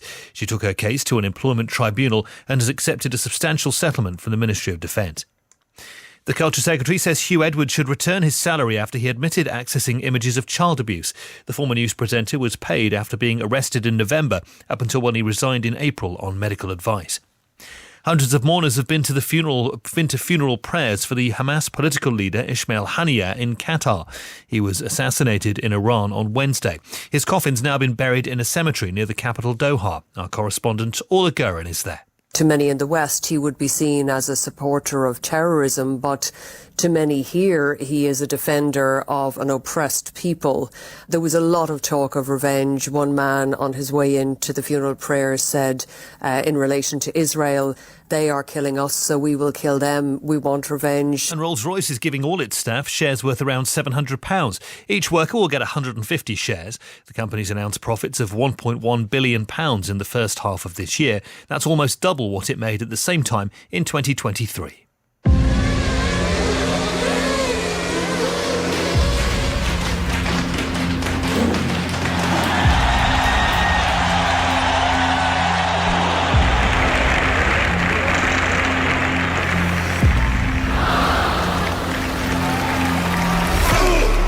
This August, we're putting you at the heart of the action. Formula One, the 100, and US Open Tennis, all live this August. Listen on BBC Radio 5 Live and 5 Sports Extra. Paris 2024, the Olympic Games. with Mark Chapman On BBC Radio 5 Live. Afternoon, we are live inside the Champ de Mars Arena this afternoon as we reach the climax of the judo. We've had 2 repechage, we've had 1 semi-final.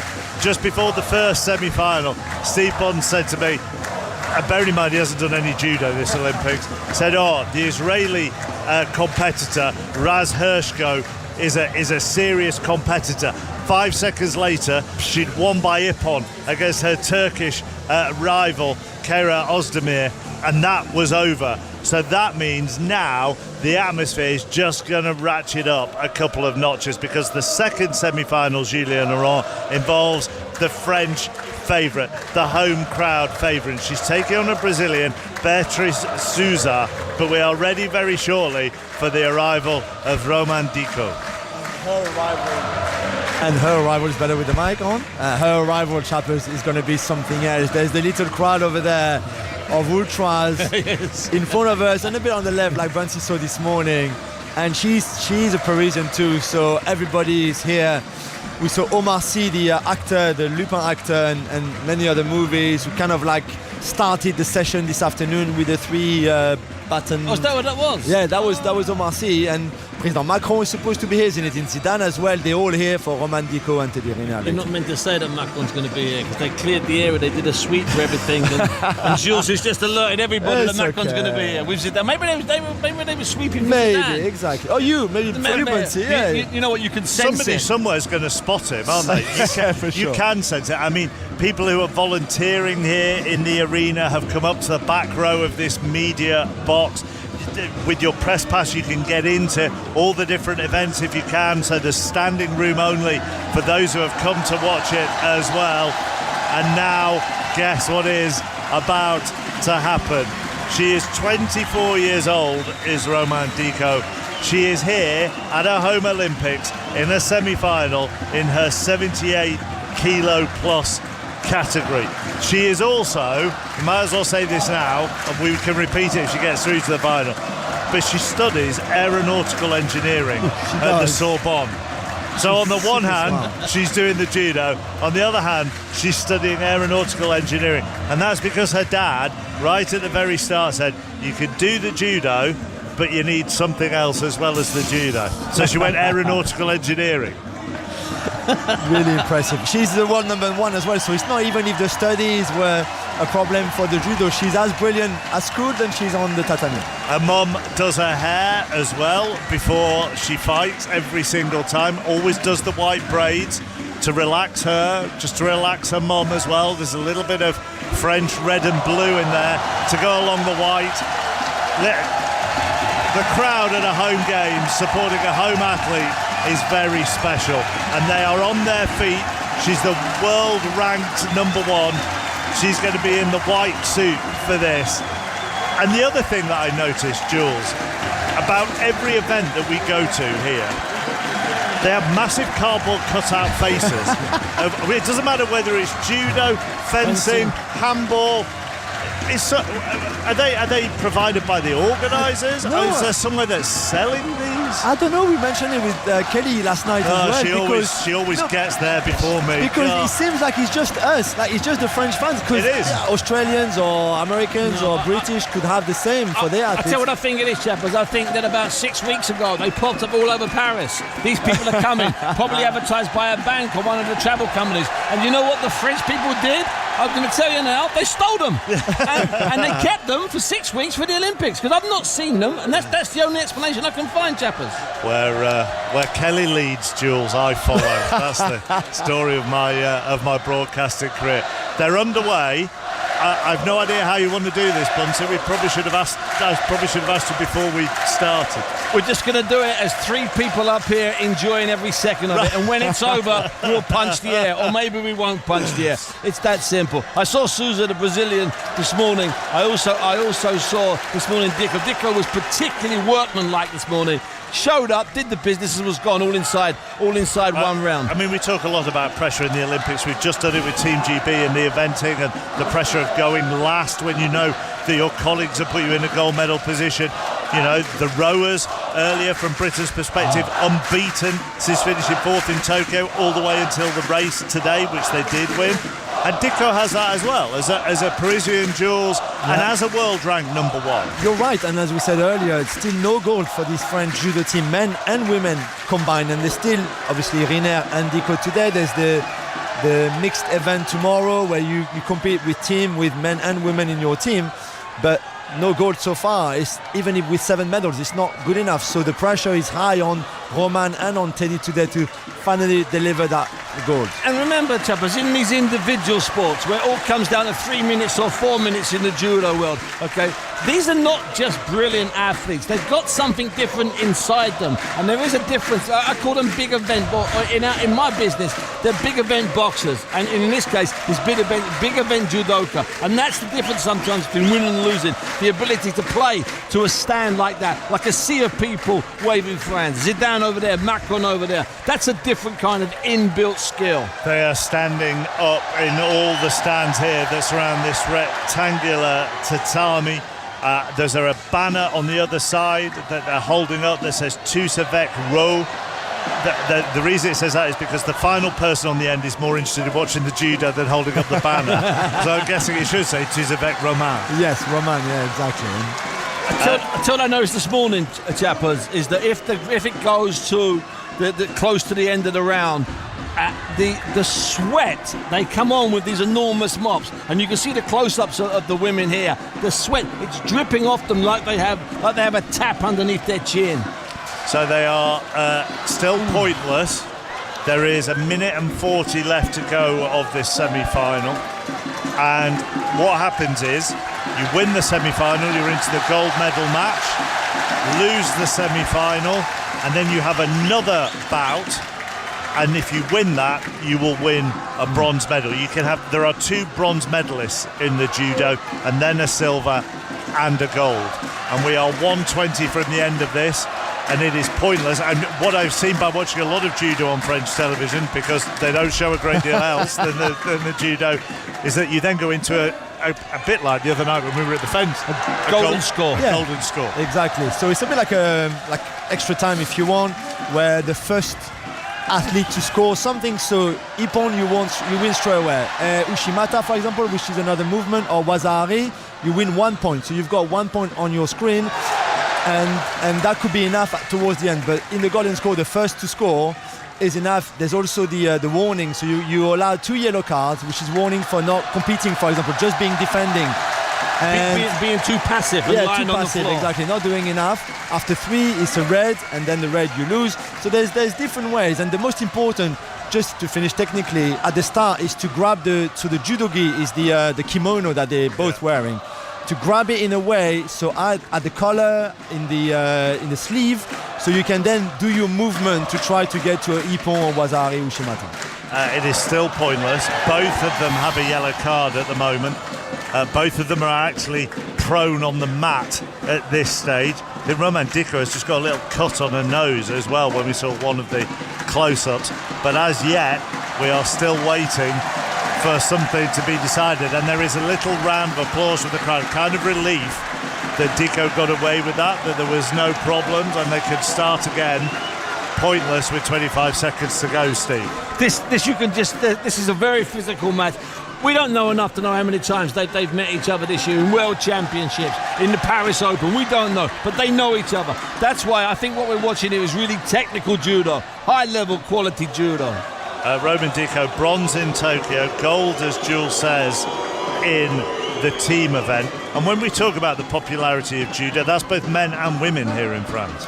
Yeah, both men and women. And to be fair, the women's team is more talented this year than the men's team, outside of Teddy Riner, I guess. And the thing about judo as well is the counter-attacking is almost as impressive as attacking, because you use the weight of your opponent to try to make a fall, and that's why the counter-attacks are often very, very effective. But I tell you what's also noticeable, in these 4-minute long slug, hard grueling rounds, how they get that physically tired towards the end. Wait till we get in the golden score. Which we're in now. It's like they're fighting through treacle. It's unbelievable. We are into golden score, and you can hear the ebb and flow of the crowd hopefully coming through our microphones. You can hear the intake of breath as both women fall to the floor, can't you, Jules, as they try to work out who may be getting the advantage, who may be closest to getting the score that is necessary. Yeah, absolutely. And you can also hold your opponent on the floor, and if they don't move, then you've won, and that's unfortunately exactly what happened there. What's just happened there? Yeah, it's all over. It's all over. Silence. There are two women in front in the media tribune who are on their feet and have just high-fived each other, and there are three people further down below with Brazilian flags who have just waved those. And that was a deathly silence. I'm not sure what the manoeuvre was on the floor, but they were on the floor for 5, 6, 7, 8, 9, 10 seconds. I thought they were going to pat each other and get up. I thought the referee was going to intervene, and she pulled something off Suarez, and you say pure silence. Roman Dico walks to the edge of the mat. She bows back towards the officials, and she looks crestfallen. She's shaking her head, got her fingers just at the top of her nose, pinching the bridge of her nose. Her head actually hasn't come up, Jules, has it, as she walks towards the change room. She got surprised that mistake there, yeah. And there is still silence. There's a smattering of applause as she walks round. The camera is following her. The Brazilian woman who won that, Beatriz Souza, looks absolutely shattered, and can't get up at the moment. She's waiting for a drink of water. But Roman Dico is basically being walked back to her changing area because she will have a bronze medal match to go, and her head is bowed as she's walking with her coach or a member of her backroom staff, and the French crowd just in front of us rise to applause, but there's not much else there at the moment. No, and she got surprised there. It was a good move by Souza, and then she managed to hold on to the floor like you could do in WWE, for example, to win, and it's exactly the same. And then she held her arm, like arm lock, and that was enough after 10 seconds to win that contest. That piece of tension there, I know we were watching it in slow motion, but when it was live in front of us, that piece of tension there where Dico was poised and whether Suarez could force her over, it's impossible to imagine the power that was pulsing through their two bodies, the resistance from Dico, especially with this crowd and with what was at stake, and a desire by Suarez. That moment itself encapsulates what this is all about, chappers. So the first of the two French superstars has gone out. I mean, I don't want to worry Jules, but obviously myself and Steve were at the team fencing the other night where the French were going for gold and they just fell short on golden point. No. Don't you be going on French television or writing an article about how we're going around jinxing and showing our pictures, so we get attacked in a brasserie. At least the team swimming, I've been with Marchand all along, and no disappointment, nothing. You two turn up to anything and we lose. I haven't seen Marchand yet. Shall I go to No, don't go. No. Let's go to John Akers at the kayak cross time trial. Well, Joe Clark has just gone in the kayak cross time trial. This is to decide the seedings for round one and the heats And he's quickest, I'm pleased to say. The world number 1 and reigning world champion from Great Britain, from Stone and Stafford Canoe Club, went round in 66.08, and he is 0.33 quicker than Conchalves of Brazil, and the home favourite Castries of France was a full second and 1.2 seconds slower than Joe Clark. So far so good for Joe Clark. That means he's going to be battling it out against people who aren't as good and aren't as quick as him when it comes to the heats and round 1 tomorrow. And you can see why he's won in the world. The raw pace he's got, his arms are massive, he's just so quick, his blades go so deep into the white water. So that's great news. It's not his speciality, this. Adam Burgess, he's the other Brit who's in kayak cross. He was a full 8 seconds slower, and he's 26th fastest out of 38. Thank you, John. Let's get the latest on the men's golf. Ian Carter. Tommy Fleetwood coming down the 18th as we speak in silver medal position. It's been a fantastic day for the Englishman. 8 under par for the 17 holes that he's played, but he's driven into a fairway bunker on the 18th, so he has to weigh up whether to go for the green, and that means carrying all the water, or to lay up. He'll be playing very, very shortly, but at 12 under par, he's 1 behind Hideki Matsuyama, who's also in trouble off the tee on the 18th. They're playing together. He's in thick rough at 13 under par, having chipped in for birdie at the 16th and then birdieing the 17th. So it's Matsuyama at 13 under par, Fleetwood at 12 under par. He plays his second shot to the 18th now, and we look to see where it lands, and it lands on the green. Superb shot. He's not close to the flag, but he's perfectly safe as he puts that onto the putting surface, Tommy Fleetwood. So he's at 12 under. Xander Schauffele in the clubhouse after his 66, the defending champion, at 11 under par. And I can tell you that Matt Fitzpatrick earlier, Mark, of course, was round in 64. So having been among the back markers, he's now in a share of 13th place at 5 under par, with Rory McIlroy at 6 under as he plays the 17th.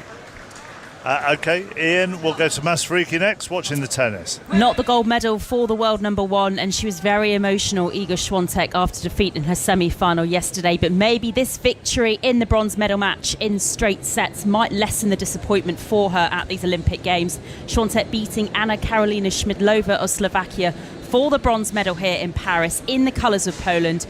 Gold and silver, though, will be decided tomorrow. That's when the final will be played here on Chatrier. Going to go to the boxing next as we wait for Teddy Riner to come into the arena here for his judo semi-final. But at the boxing, Ireland's Michaela Walsh has been beaten in the women's featherweight. Conor McNamara is there for us. Conor. Yes, an opening defeat for Ireland's Michaela Walsh, whose Olympics are now over. Her brother Aidan also beaten in the ring earlier on this week. Michaela Walsh, who's a former European silver medalist, beaten by unanimous decision by her Bulgarian opponent, and it means there is just one Irish boxer who has made it through to the medal fights, Kelly Harrington, who's guaranteed at least a bronze. In the previous bout to that, the Taiwan boxer Lin Yu-tin, who's one of those whose participation here in Paris has been much discussed in recent days after reports of a failed gender test last year, has had an opening victory against Turdybakova of Uzbekistan. There were cheers in the arena when the victory was announced. The two boxers did shake hands at the end. The victory, a unanimous decision, but the beaten Turdybakova did not stop to talk to the media afterwards. Conor, thank you very much. Got heavyweight contests later, Steve? Yeah, big stuff later on. We've got Big Jalilov, and he's going to be fighting Taumana Tamana, an Australian that I'd heard about, and I saw him the other day, or a few days ago, and he looked sensational. But more than that, there's a brilliant sort of one man or one person hacker in the middle of the ring. And Jalilov's the guy, Chappers, who won the world amateur title a couple of times, won the Olympic title last time in Tokyo, but he's also unbeaten in 14 fights with 14 knockouts as a professional.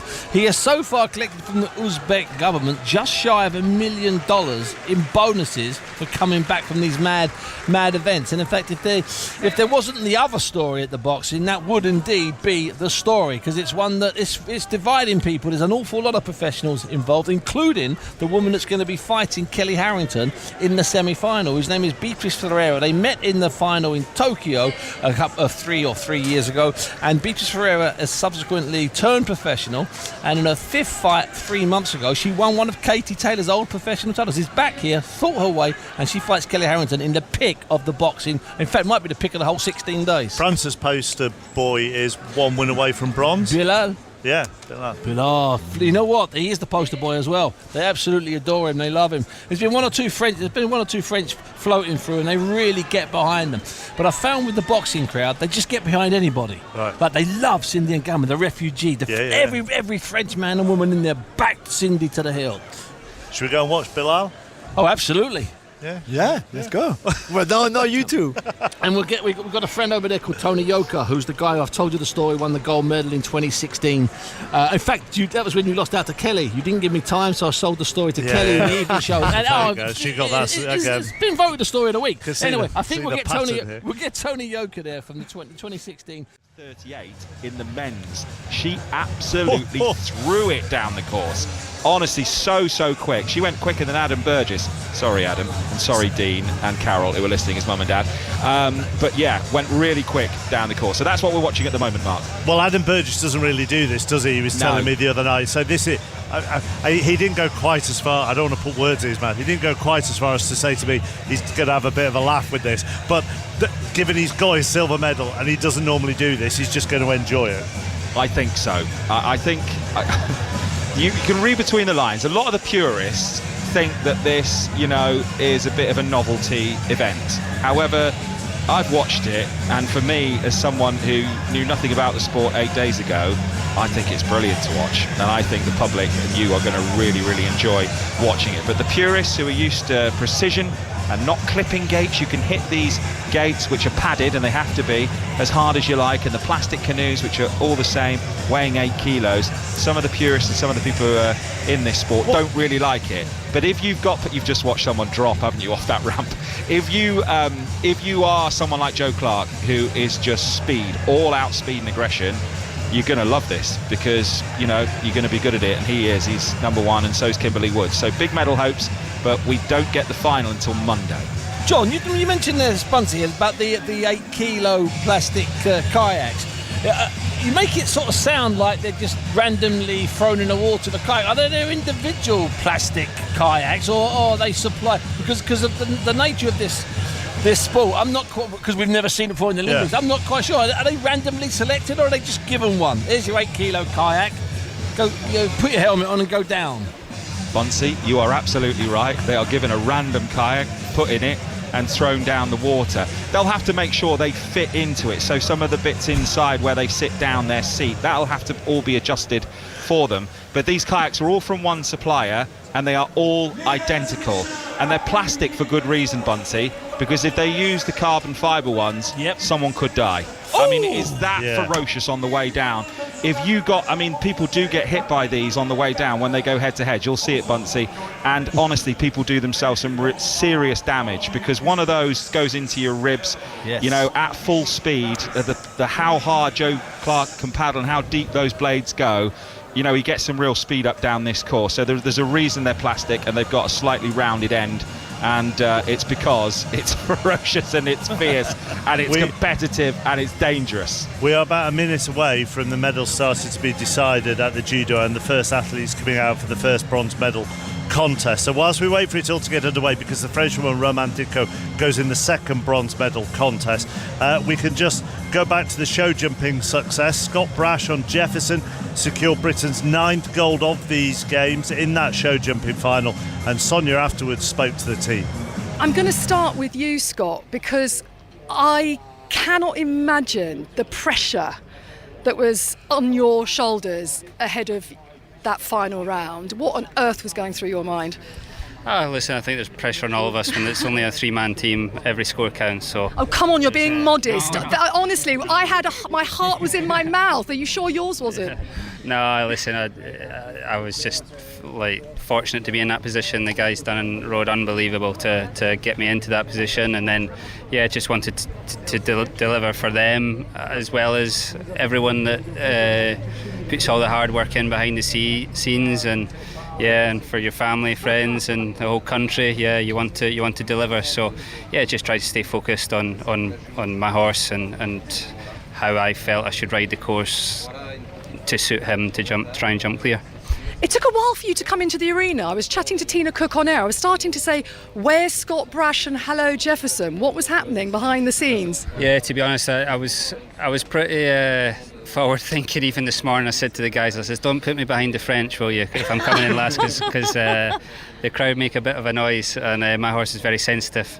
But actually we were behind the French, so I ended up just holding back for the horse's benefit. He gets a little bit, when you stand down here just before you go in, when they stamp the feet, it's a little bit can be a bit intimidating for the horse. So we kept him out. The guys were great, the stewards were fantastic to let us do that, and then just came in a little bit later. Okay, so Harry, where were you and Ben watching Scott, and what on earth were you thinking when he went over the last clear? Well, I was in the forest, turned away from a TV screen.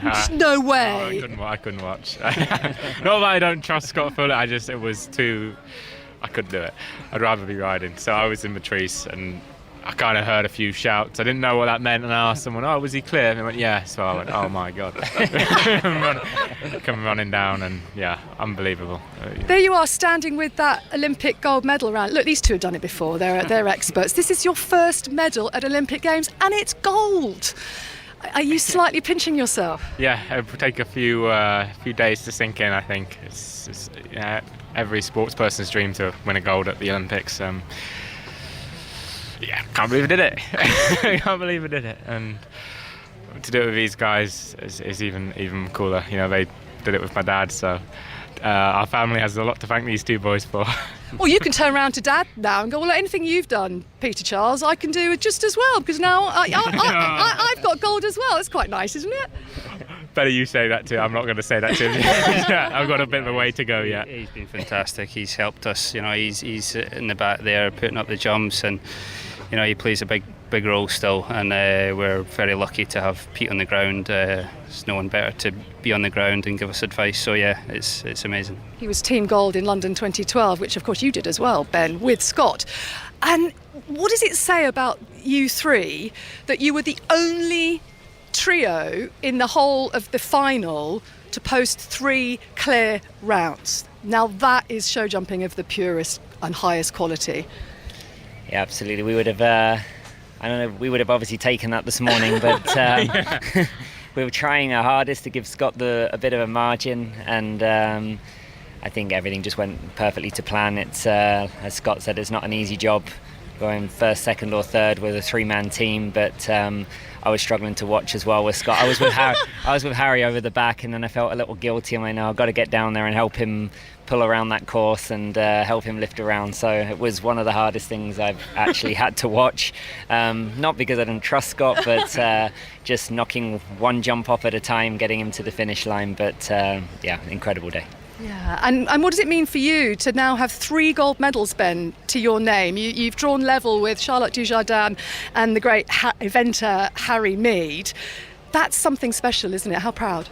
Yeah, it's amazing. I don't really think about these things when we come here. We're really focused on our job, but it's just been an incredible game so far. The location here after Tokyo, expectations are always high.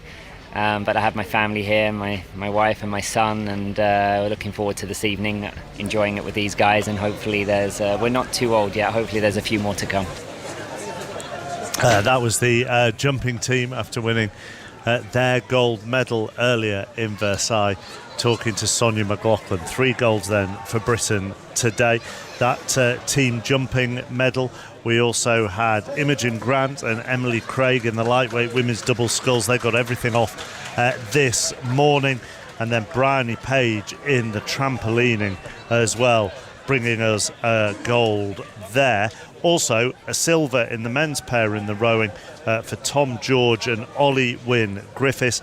And we've got a bronze in the diving as well, courtesy of Anthony Harding and Jack Law. So that's another Olympic medal for Jack Law with his third partner. So he's got another medal, synchro gold in Rio, of course, for him, but another medal for him today.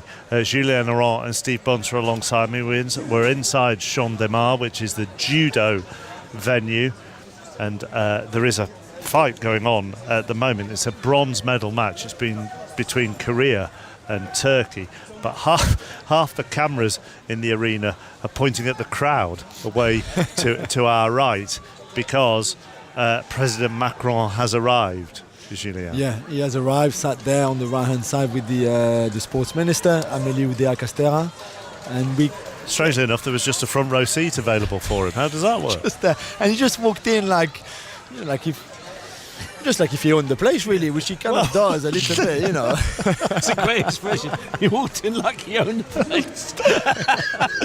But also, I imagine, you know, the time is not a coincidence. Was he waiting outside to find out what Teddy Riner did, and then he's like, yeah, you would think he's so. going for a bronze. I'm not going. Right now, I know. Now I know that there's a gold or silver on. I'm coming in. I mean, I guess the Élysée Palace is not too far here with the escort and with the cars, and so he could be here in 5 minutes. And that's probably, the idea was... Has he been at something every day? Do you know? I don't think so. No. You know, I haven't seen him. Certainly at the swimming pool, we haven't seen him. Or maybe he was there, but we didn't know and he was not on show. He's been tweeting and celebrating or congratulating the French athletes through the whole game so far. But it's the first time really I see him somewhere. Imagine if he's here. Imagine if this is his first gold match and he's come for Big Teddy. It says something, doesn't it, about Big Teddy? That's why we're here, chappers. If you were questioning earlier on why us three are here when there's no Brits I agree. involved, there's Macron and you two. Absolutely, and Macron and Big Teddy. And we believe that Zidane is somewhere as well. Yeah, Tony Parker as well. I saw him. Yeah. I saw Tony with his family, front row somewhere too. So yeah, it's a big day. Do you know what? There are elements of this sport that can be really quite cruel. So if you lose in the quarterfinals, you go into the repechage, and then if you win your repechage, you are then into the bronze medal match. If you lose your semi-final, you then go into that bronze medal match. And the losing semi-finalist has just lost the bronze to the repechage. I know this is how it works and how it's always worked, and therefore a bit like the playoffs in football, you know the score already. But there is something heartbreaking. And looking at the Turkish woman as she goes off here, Kyra Özdemir, there is something rather sad about you've got to the semi-finals, lost and then lost again. And she's had a dreadful afternoon. She had a decent launch and a dreadful afternoon. She got taken out in about 30 odd seconds by Dicko in her semi-final, and then beaten there. And she comes down this. It's like a walk here. It's either glory or shame or whatever you want to call it. And it's a long walk. And she not for the first time today, the second time, she's walking down there in tears, trying to be consoled by her coach, and it's just in front of us. And what we do notice when they come down there, chappers, is the size. These are 78 kilos, so they're 12 stone women. Tall women. But all of them are solid, just like the men. You know, they're real units, all of them, and they're coming down there. And they're walking exhausted and broken. And the coach is, put a hand on her left shoulder and just rubbed her back as she walked down there. And this is how it can be really tough. And Roman Dicko is now going to have to deal with exactly the same situation that Kyra Özdemir, the beaten Turkish fighter, had to deal with, Jules, which is of losing your semi-final and now knowing you're up against a beaten quarter-finalist, and everything could disappear here. Yeah, and this is also this sport, because you were mentioning the fencing the other day. You need so many touches to win the contest. It's a little bit different. You can find yourself 2 or 3 behind and still go back and win it.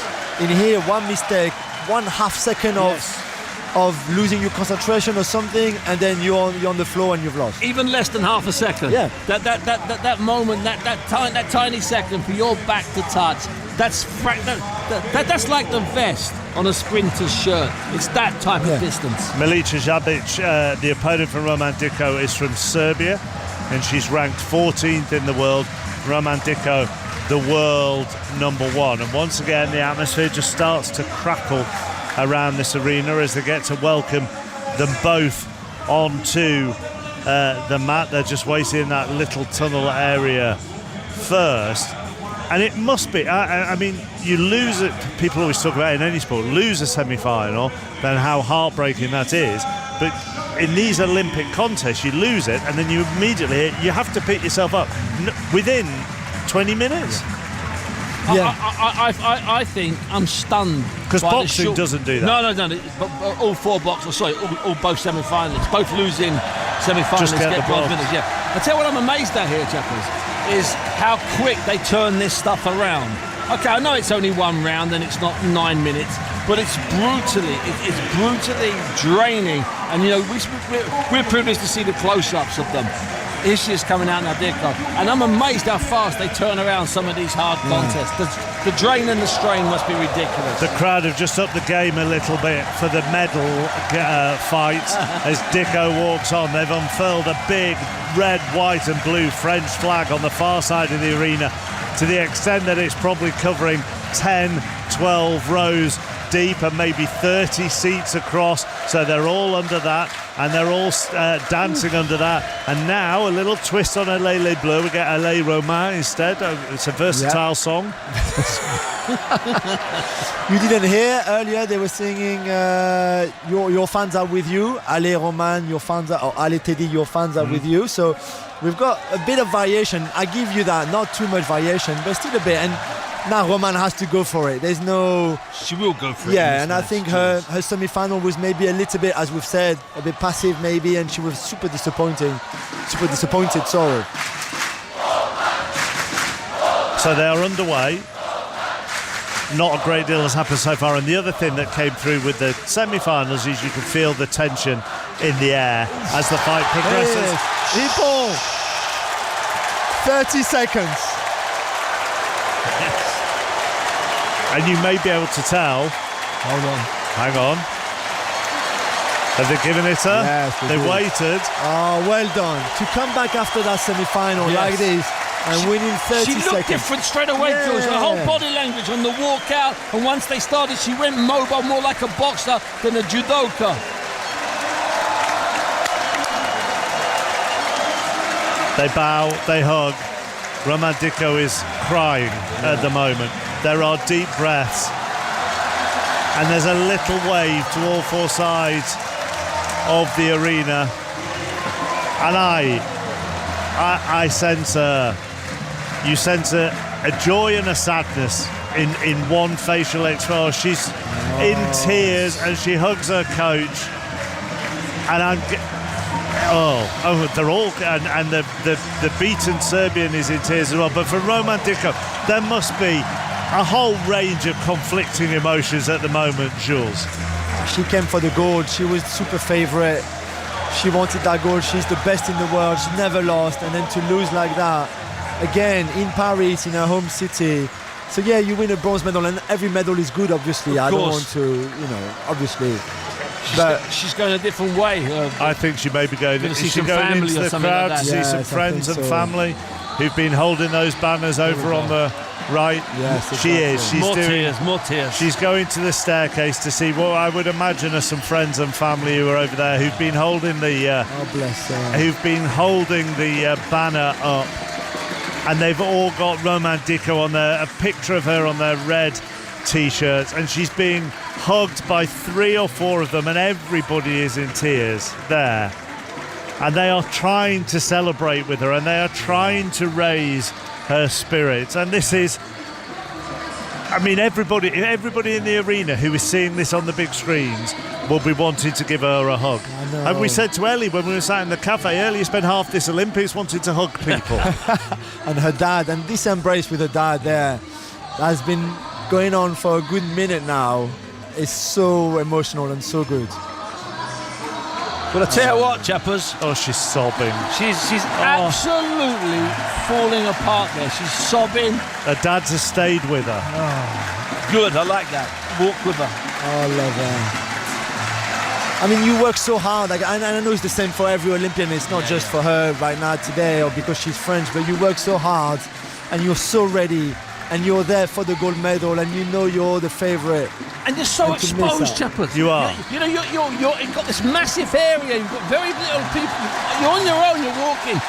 You're acknowledging the crowd, and you're sobbing, and you're completely exposed. It's a brutal walk. This walk. Here we go. 15 minutes ago, 20 minutes ago, she did this walk around the arena because that's what they make them do. She did it with her head bowed and in virtual silence. I think the crowd was shocked as much as anything. A few of them wanted to cheer her on, and she looked shell-shocked herself.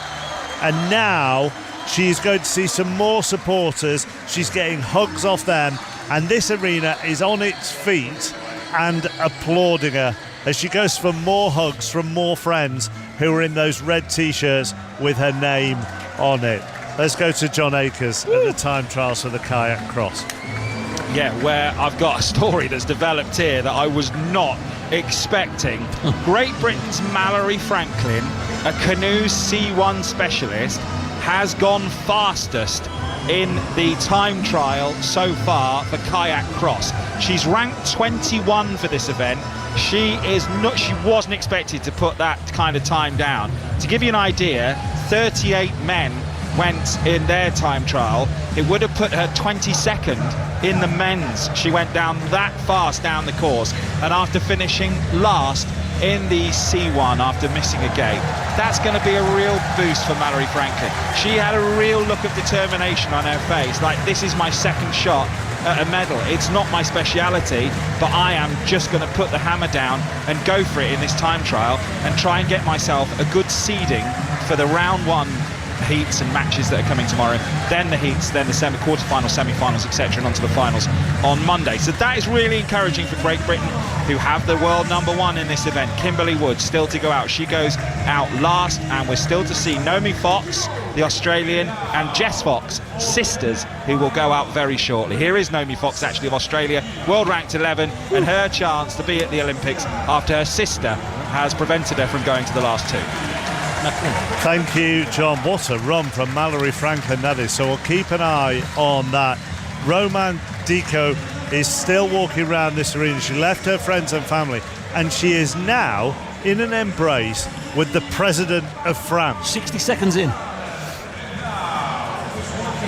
So you mean that embrace has lasted 60 seconds? Over 60 seconds. Yeah, and now he turns, does Macron, to the crowd and gestures with his left hand for them to cheer, and they do, and he raises Dico's left arm in the air with his right arm, and the two of them stand there, and he gets the crowd to celebrate. Yeah, I mean, that's what presidents do, I guess. 5 minutes ago he was not here. He spotted the photo opportunity, hasn't he? Such an opportunist. 100%. He was not here 10 minutes ago. It's not like you, Bunsey, who got up this morning at 9 a.m. Where was he at 9 a.m? Exactly. I know. But hey, he's the president, to be fair, and she deserves a lot of love. She absolutely does. Yeah. I would argue that she needs a lot of love. Yeah. Because as great as that bronze is, and it's an achievement that needs to be celebrated for life. As Jules keeps saying, she came for gold, Chappers. He's gone back to her as well. He's given her another hug. She's given a little pat on the cheek as well. And now Macron and his entourage go one way, and Roman Dico still stays out in this arena because she has some French television interviews to do. That was a very emotional 5 or 10 minutes, wasn't it, Jules? Yeah, and there's something I think quite fascinating about the medal. Okay, you win gold, no problem, but silver, you've lost gold more than won silver, really, in a contest like this. That's a good point. And with bronze, you actually won your bronze medal because you won the contest that got you the bronze. But for silver, which is better than the bronze, I understand that, you've still lost the gold more than you've won the silver. And when we say like, oh, she or he has won silver medal, well, not really. You've lost gold in a lot of those contests. Boxing is the same, and it's brutal and savage. It's brutal, and yes. I think it's probably tougher to deal with a silver medal in some ways then with the bronze medal. Well, sometimes don't expect sympathy here, but sometimes the silver medal interviews are the hardest to do of any of them. And I was talking to the women's four last night on television, and you sort of start with am I saying congratulations? Because you seem quite disappointed afterwards, but it's but what an achievement. You've got a silver medal in the Olympics. What an amazing achievement. Well, that will come next. That will come tomorrow, and in 5 years, and 10 years, and in 50 years' time. But right now, that silver it's a heavy piece of jewellery to have around your neck. Romain Dicot then gets a bronze. We're still waiting for the French superstar. Teddy Riner will join us. Well, not join us. Will join us. That'll be turn up for the book if he comes to English radio for an interview before his gold medal fight. That caused some chaos around here, as we've got. There isn't a single piece of space, not just to sit. There isn't a piece I couldn't get up now and go and get some water or go and find the toilet. You actually couldn't get down the stairs. So anyhow, Teddy Riner won't join us. Thank you. But he will be fighting for his gold medal. We've got another 3 fights before he does that. Where should we go to? We will get some more reaction from the rowing, and you can hear Chris Jones here and Jess Eddy, who've been watching a successful day for Team GB. So another sensational morning on the lake. 2 more medals for Great Britain. A silver in the men's pair. It was a race for the ages yet again. So much to say about that one. There was also Irish sporting history as well. But Jess Eddy, Olympic silver medalist. Let's start with that gold, the women's lightweight double.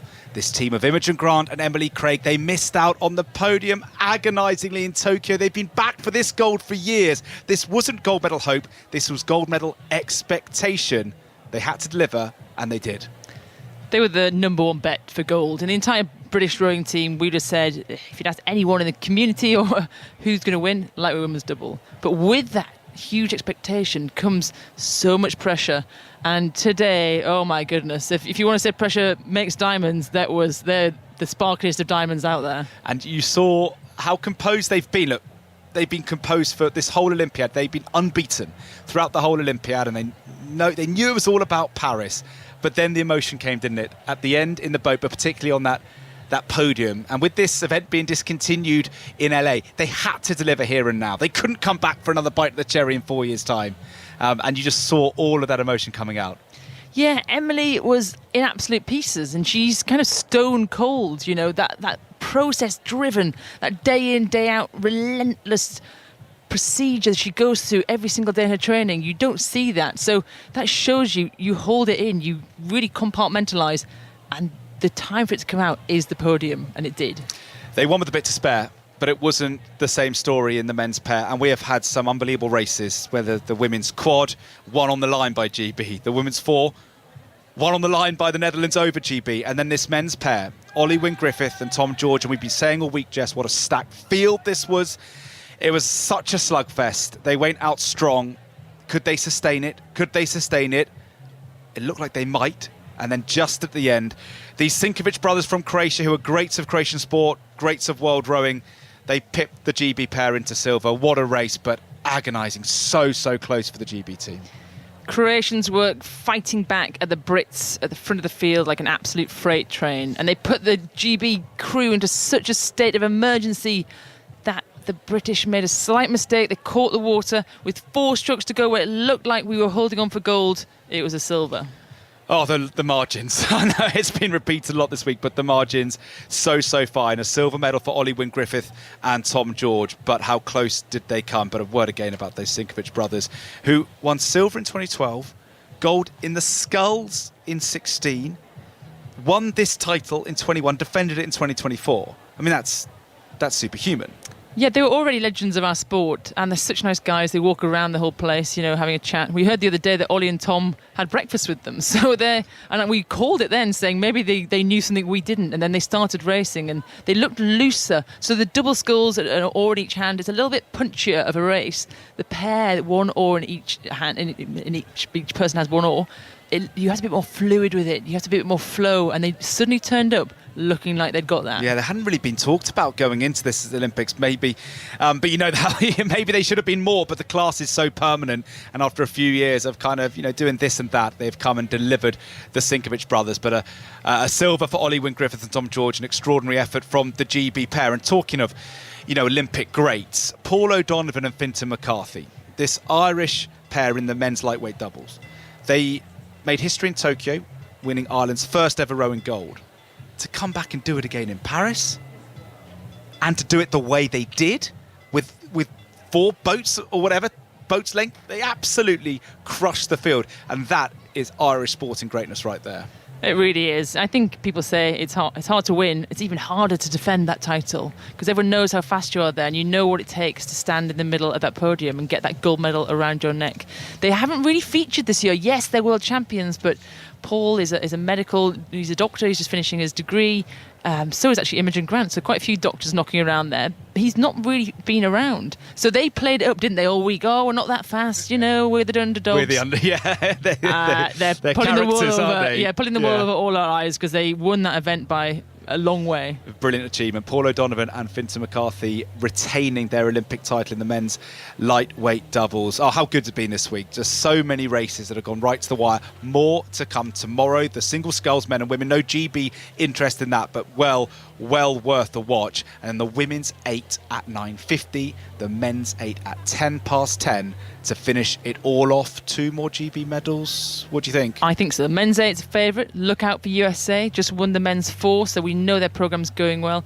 The women's 8, they're up against a really strong Romanian crew, but they've been doubling up all week. Are they tired? Could the Brits give us a surprise medal in the women's 8? I think so. Yeah, more to come tomorrow to finish off this brilliant week of rowing. Chris Jones and Jess Eddy there. It has been a good week for Team GB this rain. Such a contrast to Tokyo. The gold medal fight in the women's 78 kilo plus has been decided here in the judo. It's gone to the Brazilian Beatriz Souza. Excuse me, just had to sneeze. Beatriz Souza, who beat Roman Dico, the French woman, in the semi-final. So Dico losing to the eventual winner, and now we are 3 away from Teddy Riner. And again, more emotion here, as you would expect from the gold medalist, who's on her victorious lap. Oh, incredible, really. I mean, she could hardly believe it when she was still on the tatami, and then leaving the tatami with her coach, who was also in tears, obviously, the two together. And she was almost saying, like, she was hitting her chest, saying, like, this is mine, this gold medal is mine, I've done it, I've won the Olympic Games. It must be an incredible moment. Chappers, there is something different. I've been at enough World Championships for enough sports over the years, especially in the 90s when I started to do a lot of different stuff, and obviously with boxing. But there is something different about, say, the World Amateur Boxing Championships. You go somewhere bizarre, you fight 5 times to win a gold medal. Same with the Europeans. You fight 5 times to win a gold medal. You come to the Olympics, you fight 5 times to win a gold medal. It's different. The pressures are different.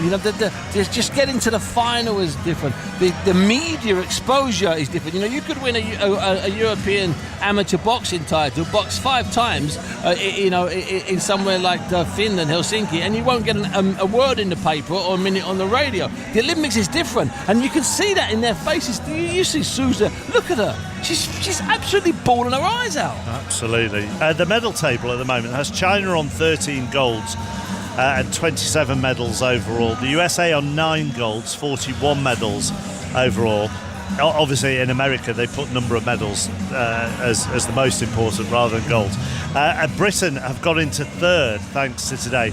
9 golds, 25 medals overall. So they've gone ahead of the French, who have 8 golds and 30 medals overall, although with the possibility of another gold coming here. We're a week on since we did our preview show. We're a week ago tomorrow, it was the opening ceremony.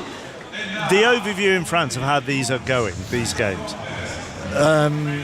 So as games, and not even taking into consideration the French performances, amazing, really. There's a few things always. The food at the Olympic Village, for example, is not apparently too good for some of the athletes, but overall in terms of organization, security, the crowds and the atmospheres all around in every venue, everywhere around the country, has been fantastic, and I think this is the most important, really. You deliver great Olympic moments like we've seen really with Biles or Marchand, maybe Riner today, and many others all around the different sports.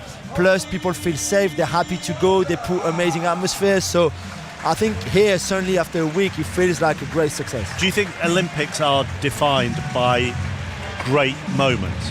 They are defined by great moments, Chappers. They're defined by one athlete or a team of athletes or two people in a boat doing something, performing, doing something that's never been done before. We saw with Marchand, he did something that Steve Parry sat in front of us and said can't be done. And you know, because he just wouldn't believe that someone could do what he did and do them in such a tight space of time. Okay, we might see something here today which maybe people expected Big Teddy to do, but that will be irrelevant when we look back on this. And Chappers, when we saw the fencing, had they won the fencing, these are, you know, I've listed 3 of the 5 things that people will talk about in 10, 15 or 20 years. We know Super Saturday in 2012. Yeah. We all know Super Saturday. We'll never forget Super Saturday. But we had a Super Sunday a few days later with Anthony Joshua winning the gold medal in the boxing, Nicola Adams winning the flyweight. That it is defined by those one moments, those sprints, or the marathon or whatever. It's always defined by one moment, Chappers, or 2 moments. You walk around Paris and there is a happy, what I would describe as a happy family atmosphere. I agree. I mean, I've really never seen, and obviously I've never seen the city like this because they've never had Olympics games in my lifetime. But I just never thought it would be like this. This everywhere I go, everywhere we go, on the tube, and I mean, there's no traffic, so nobody takes their cars anyway. But it just feels like, yes, everybody's there, enjoying the same things and being together like a massive Olympic family. And I think this is great, and that's also a reason why those games have been a great success so far. Let's go to John Akers because he's watching a Brit at the moment. Kimberly Woods in the extreme kayak. She's number 1 in the world at this, and she's in the time trial which decides the seedings for the round 1 and the heats and quarterfinals and finals.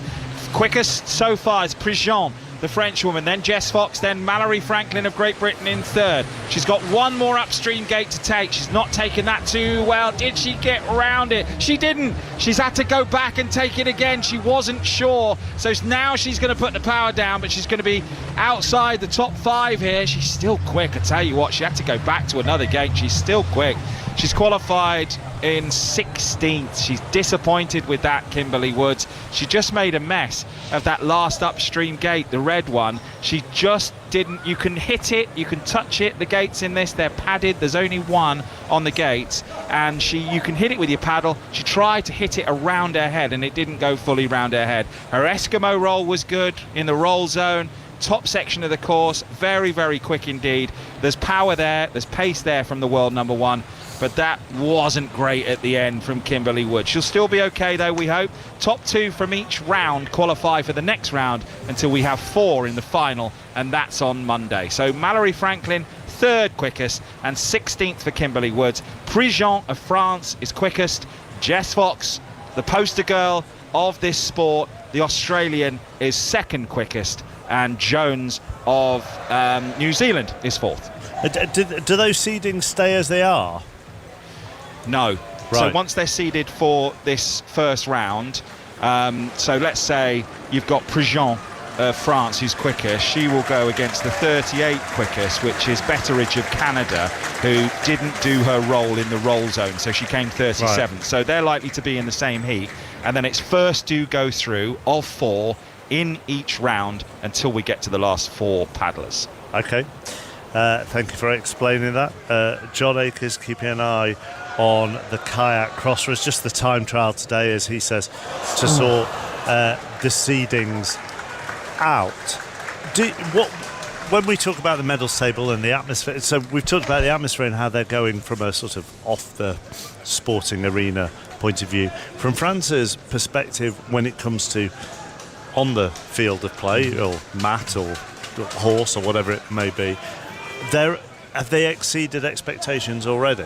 I think so far. 7 days, you said 8 golds, 30 medals. We got 10 and 33 in Tokyo. So already, which we expected, the crowd here and being on home soil, boosting this team, of course, there's a few disappointments, like rowing, our worst result since 1988. No gold yet in judo, and just one last chance in the individual with Riner in a little bit to get that. But overall, from fencing to still judo to the triathlon the other day, for example, which was amazing. Beaugrand and then Berger to win gold and bronze in 2 hours different. Marchand, obviously, and the swimmers who still have more to come tonight from Marchand. Today could be our Super Friday, really. If Riner wins Formidable Friday. Yeah, Formidable Friday, exactly. Chappers, that's amazing from you. Just on the spot like this. Formidable Friday with Riner and Marchand and the in fencing as well. I think the boys were in the semi-final. I don't know how they did in the semi-final, but in the team event of foil. So, yeah, today could be great. And then we also know that once the athletic, France won't get, maybe they get one medal in athletics and that's it. So we won't keep this rhythm, but so far it's been good. But what about, because, you know, some sports move away from the spotlight now and others come into it. Athletics, you've touched on. Velodrome, maybe. Where are the French there? There's a few hopes there and there. Team sports, we've mentioned. Handball, men and women, although the men have struggled a little bit. Basketball, men and women. Football, we said tonight, massive game, but I think if France beat Argentina tonight, then the boost of that to go further semi-final and then be final against Spain would be very special.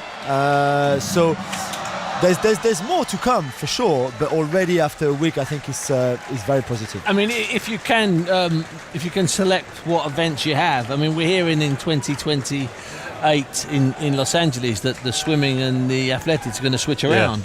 So that, you know, in the first 3 or 4 days we're going to have inferior American sprinters and all sorts of stuff. And they've done that quite blatantly to get themselves off to literally a fast start. Exactly. So if you wanted to do it, you know, you would have, you know, now that we know, you'd have had the rugby sevens on the last Saturday. You would have had Teddy on the last Saturday. I mean, let's get it right. You'd have done all of you know, you could have hooked it and tricked it. It's important that you have, you know, and that was one of the most amazing things about 2012 in London, is there was this great continuity. I don't know if a gold medal was won every day, Chappers. I don't know the numbers, but it seemed like one was won every day, or several were won not the every first day. couple. Once they got the first, then... Yeah, exactly. But it's really weird, that first couple of days, you know, it's a really odd thing. I mean, obviously not here, because they started on about the Tuesday before the Olympics. I've never known anything like it.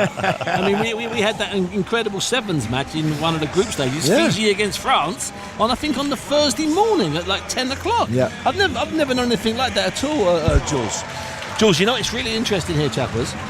The crowd has gone unbelievably quiet. Now, I don't know if several of them have wandered around, they're getting some refreshments, but it's almost, again, like a degree of anticipation, because I would have expected this crowd to have been rowdy and noisy for 20 minutes leading into Big Ten. It feels like everything since Deco finished and they wait for Teddy Riner is a sideshow for them, actually, and that included that gold medal fight for the women.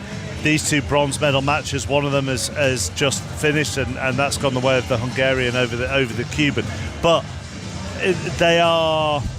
there's just a sort of murmur, isn't there? It's a sort of hush stroke murmur, and whatever happens on there, I'm not sure they're massively concentrating on it at the moment. Not. And I quite like that, because had they been standing up with the flags and doing that left to right stuff, the stuff that you particularly dislike, especially because Jules and I are doing it, all of that getting into the party atmosphere and the party vibe. Had we been doing that for the last 30-40 minutes, not only would I have been exhausted, clearly and obviously, but then how do you lift yourself?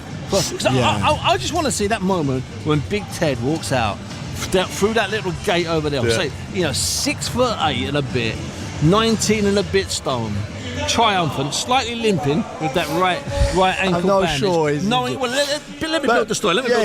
And we know that this is it. This is it. This is his 4 minutes. This is his last 4 minutes in Paris in front of a crowd at the Olympics. Come on, that's drama. And I think the tension is there, Chappers, already for that fight, which could be in 5, 6, maybe 7, even more minutes now. If he does this, then he sets the platform up for later. As Jules says, it could be a very special Friday for the French, because just before 10 to 8 UK time. That's when we see Léon Marchand again. 200 metres individual medley. He's going to try and beat Ryan Lochte's world record time, although Lochte's record is 1 minute 54 dead. Marchand got down to 1:54.82 in winning world gold ahead of Britain's Duncan Scott and Tom Dean last year. I mean, every time you think he can't surely do something else, he probably will end up going and doing something else. He can. I mean, imagine a fourth gold medal tonight in 4 events in the space of Sunday to Friday, so 5 days. It would just be incredible. And he's only 22 years old. This is only his second Olympic Games. The last one in Tokyo 3 years ago, he finished 6th in one event. That was it. To go from that to what he's achieved already here would be just incredible. But that's what he is. He's a phenomenon. He's a genius. He's something that you see maybe once every 50 years. Okay, we saw Phelps, and then we will have Marchand, and even Steve thinks that Marchand is even better than Phelps. Yeah, Steve Parry, and also he used to be the Observer swimming correspondent. Of course. You know your swimming. Steve we're talking about is Parry, obviously, who's got a bronze medal, so he knows his swimming. We'll give Big Stevie a plug. But Steve was talking about him. Because, we did those afternoons, long afternoons in the cafe, and Steve was talking then. It could happen, he could do something that's never been done before, and you can just when you listen to them, it's a wonder listening to them at night when they're at the swimming, because you can sense that awe in Parry's voice, because he knows he's never going to see this again. It's not going to happen in 4 Olympics or 5 Olympics with someone else. This is it. This is your one chance to view greatness live. It is great listening to them in the evening with Karen and Steve and Alistair, Bruce Ball, all that, and Kelly's been there as well. But the way the French are doing it is not a bad listen either. Just have a listen to this. Léon Marchand remporte son 2e titre. Champion olympique avec un nouveau record olympique devant Miak et Caron. C'est énorme. Quelle sensation. Wow. C'est énorme. Laure Manodou and Camille Lacour are the 2 ex-Olympians who won gold medals and etc. With the co-coms, and Alexandre Boyon from the French BBC, if you want, France Télévisions, with the main commentary. That was him winning his 200 metres butterfly, which is the real achievement, but a massive achievement, bearing in mind who he beat there. And then the fact that he did the breaststroke an hour later. That's the thing that had never been done. I mean, when Steve Parry mentioned that, I think last about Friday on a show I was with him, I had to ask him during a break. So it's never been done, and it had never been done. No one had ever switched over to butterfly and then how has it never been done? And we talked earlier about those iconic moments that make an Olympic Games great or not great, and you can go back through all the years. There will always be something that you remember, and that last 50 meters and how he went under the water after having pushed against the wall to come back on Milak and to finish the way he did on that will just stay as one of the most iconic images of these Olympic Games and of Olympic Games history, really. And people will say, we were lucky to be there, we were privileged to be there, and say I was there when Marchand did that. Others will say, I watched it on television, I still have goosebumps, I still remember it from there. Again, another example of the cruelty, I suppose, of sport here at the judo, with Yusupov from Uzbekistan just beating Japanese fighter Tatsuro Saito. Saito goes back to that point we made it earlier. Got to the semi-final, lost his semi-final, drops back to this bronze medal match with the Uzbek, who came through the repechage, so he'd lost one, comes through, and Saito, who we were talking about, and his dad was brilliant at judo, has now just lost the bronze medal as well. So he's the latest to do this horrible walk that they have to do round the arena with their heads bowed, and he's looking distressed. And for Japanese as well, just to go back to the history of judo and sports, this is their sport. So this is like, I don't know, rugby for New Zealanders and football for Brazilians, I guess, something like that. But for them, each and every one of those Japanese judokas, men and women, are expected to come home with the gold medal. And they know that it's a massive failure for whatever the circumstances and the context to not achieve that. So I think probably in that walk of shame, unfortunately for Saito, in his mind he said, like, I've let the country down, and that's certainly how it would feel for them in terms of judo. And also, as I said earlier on, Saito beat Krapalek, though I think that's his name, the Czech, the world champion and the number one. And the thing is, I spoke to Joseph from Czech Radio earlier on, my friend from this morning. That's how I'm getting all the information. So Joseph said... Hang on. Sorry, I missed this. You've been on Czech radio today? Oh, I did a little bit, not much of a hit this morning. Right, okay. A bit of a hit, yeah. Right. Of course I did. Okay. They're doing like a roundup of international journalists in the tent. So Right. of course I put myself in the Yeah, frame. well, I didn't wouldn't have you? to speak very much. I mean, I didn't have to go into too much detail. I just Right. said I was here, Teddy. okay. Usual stuff. So basically, when I went to see Joseph again, when we came back from lunch, they've really fancied Saito to get through not only the semi-final, to get to the final and to really put Big Teddy under pressure. And here he is, 2 defeats later, broken-hearted, leaving the arena. There was a huge round of applause and cheer as Yusupov won that bronze medal match. I haven't seen one Uzbek flag in this crowd. They weren't cheering. They weren't cheering for the winner there. They were cheering for the end of it because they Exactly. now just thank God that's over. Let's get our man on. That's what the cheer was for. And Teddy Riner is stood in that tunnel. The cameras have just gone onto the face of Min Jong Kim, who is from Korea, who is Teddy Riner's opponent in this. So a penny for his thoughts at the moment, because he's going to be coming out as the enemy in this crowd. The majority of the stands are on their feet.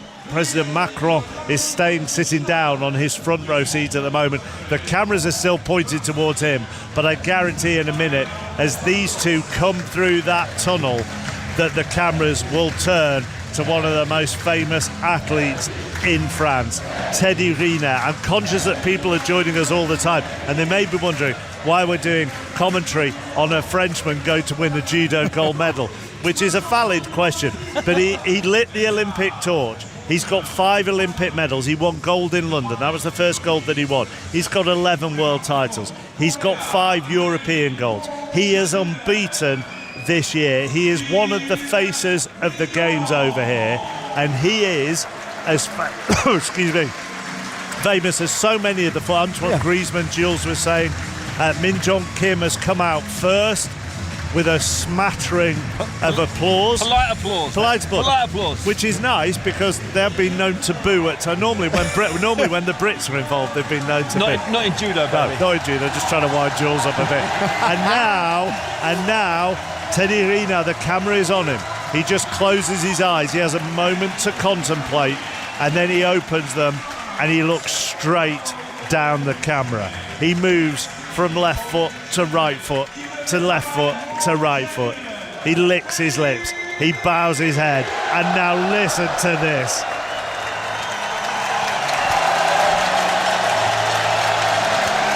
The huge tricolour on the far side is unfurled again, going over 15, 20 rows, 30, 40 seats on each row, and they unfurl it and they get it back in quickly because they don't want to miss a single second of this. He's been unbeaten all year. If he stays unbeaten in the next 4 minutes, or maybe a bit longer, he is going to be Olympic champion in his home Olympics.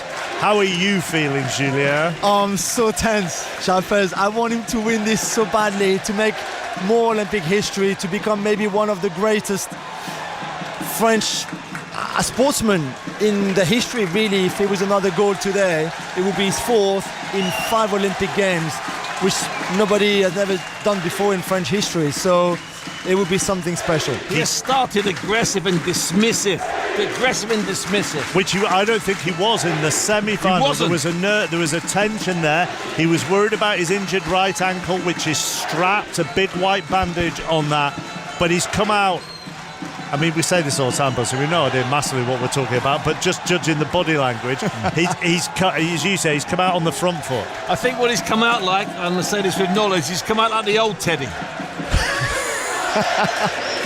Teddy we love and love.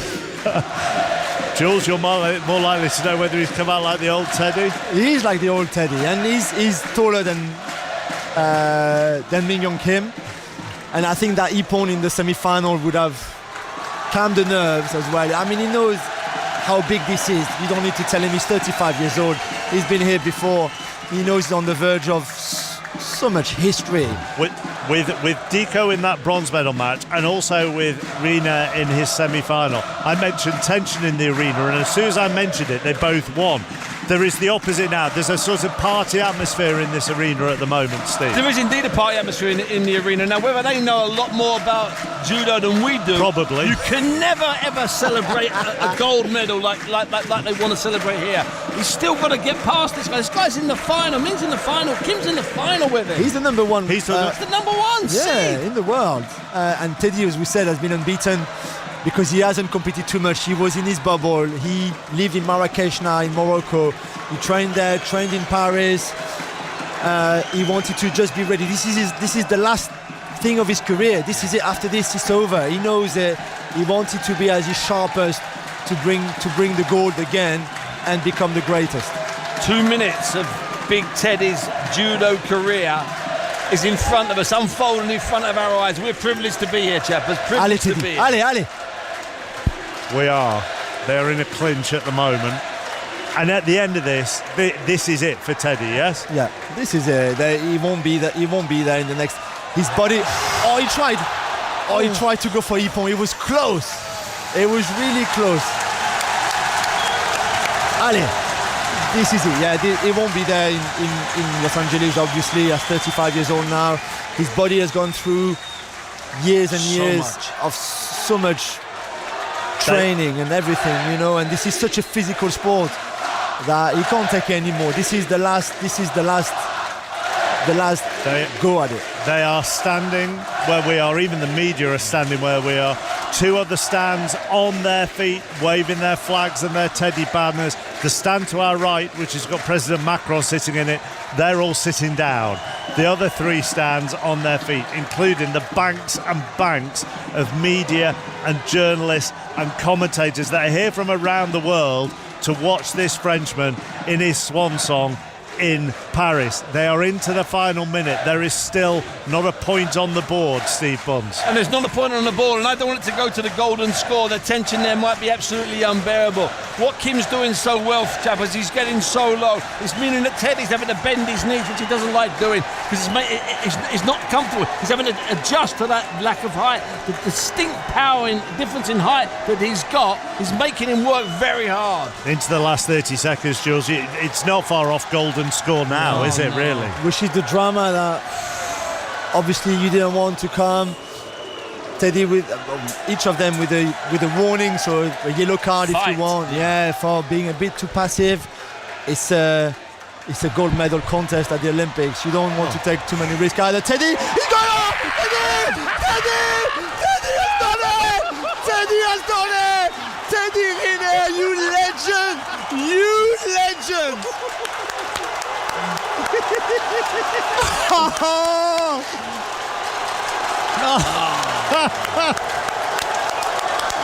Wow! And he's Big Teddy. Wow! And he has a massive grin on his face as beads of sweat fall down his head. He smiles. He bows to his vanquished opponent, Min Young Kim, and he raises his arm to applaud him. And the crowd now let out all that tension from this afternoon, as does Teddy Riner. He jumps and he skips and he pumps his fist and he falls to his knees and he takes the praise of the French crowd. And there is just joy and relief and disbelief on that big Frenchman's face as he waves to all 4 sides of the Champ de Mars. And they are, I tell you what, they are not going to stop clapping. No way. And they are not going to stop singing. And they are not going to stop smiling. You know, that's It must be a feeling beyond dreams, that, Chappers. It must be a feeling beyond dreams. It's in some other realm. You can fantasize about it, but you must have no idea what it must feel like. And that moment when he dropped to the floor on his knees, I swear, Jules, I felt like the entire place was shaking with him as he celebrated. I feel like crying. Look at him. He's 35 years old. It feels like he's 12. And that he won his first ever judo competition. The crowd is amazing. He has danced round half of this arena and skipped, and he is now bouncing up and down. There's a TV reporter trying to do an interview with him, but he won't stop bouncing, and nor should he. She's this far away from the greatest interview of her life, and he keeps bouncing away from her. I feel for her, really. Oh, look, he's gone. She's left. She'll wait. She'll be patient. Seriously, Big Ted, go and milk this. He's playing a bit of an air guitar at the moment, and he's gone back from where he's come. He's gone back to the other side of the arena. I tell you what, that ankle doesn't look as injured as it did 20 minutes ago. Hey, just before the final throw, I was about to say he's struggling with the ankle, Chappers.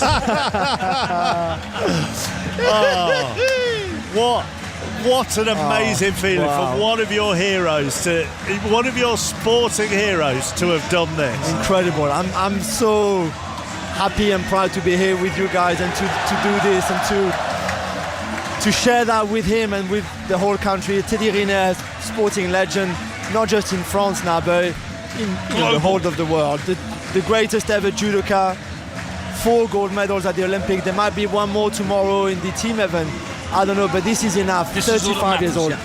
Beijing 2008 was his first one. He was a bronze medal. He was already then the world champion in junior, and he was already a genius of his sport, a prodigy of his sport. But to do this today, incredible. They're doing some things down here, some of the French journalists. They're holding their hands up to show how nervous they are, and they're still shaking. Some of them are still shaking, Chappers, and crying. There is an absolute scrum down there at the moment to get near him, to hug him. I mean, I don't know who's gone. Tony Parker's there at the moment. And that's significant because Tony Parker's obviously gone to Macron. You wait there, son. Yeah. I'm going first for the hug here. Omar Sy as well, the actor. And Macron now the president. President Macron now waits. And I mean, it's going to be a brilliant photo, is that? Because Teddy Riner is about 3 times the size of Macron. So that's going to be a great photo that will be on L'Equipe and around the world. And Macron, like he did earlier, just points to the French fans and tells Teddy Riner to drink it all in and enjoy it. A French flag has been thrown for Riner to drape around his big shoulders. The photographers are in a scrum there. This is one happy place, and that man is going to have one of the nights of his life, I would imagine. I know he's still got to compete in the team competition, but seriously, tonight, Teddy Riner, go and enjoy yourself in Paris, no? Oh, absolutely. To do it here in his home city after all those years, at 35 years old again, in front of all his family over there. I mean, President Macron, of course, but all those people there. And it's the weight of expectations too, Bunsey. We were mentioning everybody expected him to come and win gold. Everybody here is here for him, and for him to deliver the way he did in the semi-final and final, especially the 2 ippon, so spectacularly fantastic. Chappers, I'm just saying, he's down there and you can just sense, even if you can't see his face, you can sense the joy coming from his body. You can just sense the glory and the joy. He's finally done an interview with a woman who we so cruelly thought had been dropped earlier. Well done, Teddy. Brilliant. Brilliant. He's done that interview. He's got more interviews to do, and there will be a medal ceremony coming, which for those in here will be very, very special. If you'd have told me not even a year, you told me 3 days ago I'd have one of the most enjoyable afternoons semi-commentating on a French judo gold medal, I'm not sure I'd believed you. But there you are, you get all sorts at the Olympics. 3 golds for Team GB so far today, and a very, very, very special moment for the hosts here in the Champ de Mars for the judo, and they have their team, they have their gold for Teddy Riner. Leon Marchand in the pool tonight. Opportunities for Team GB as well. With the team a little bit later on, Kelly and Ali and Steve and Karen. Our Olympics coverage continues next here on 5 Live with Tony Livesey at 5:02.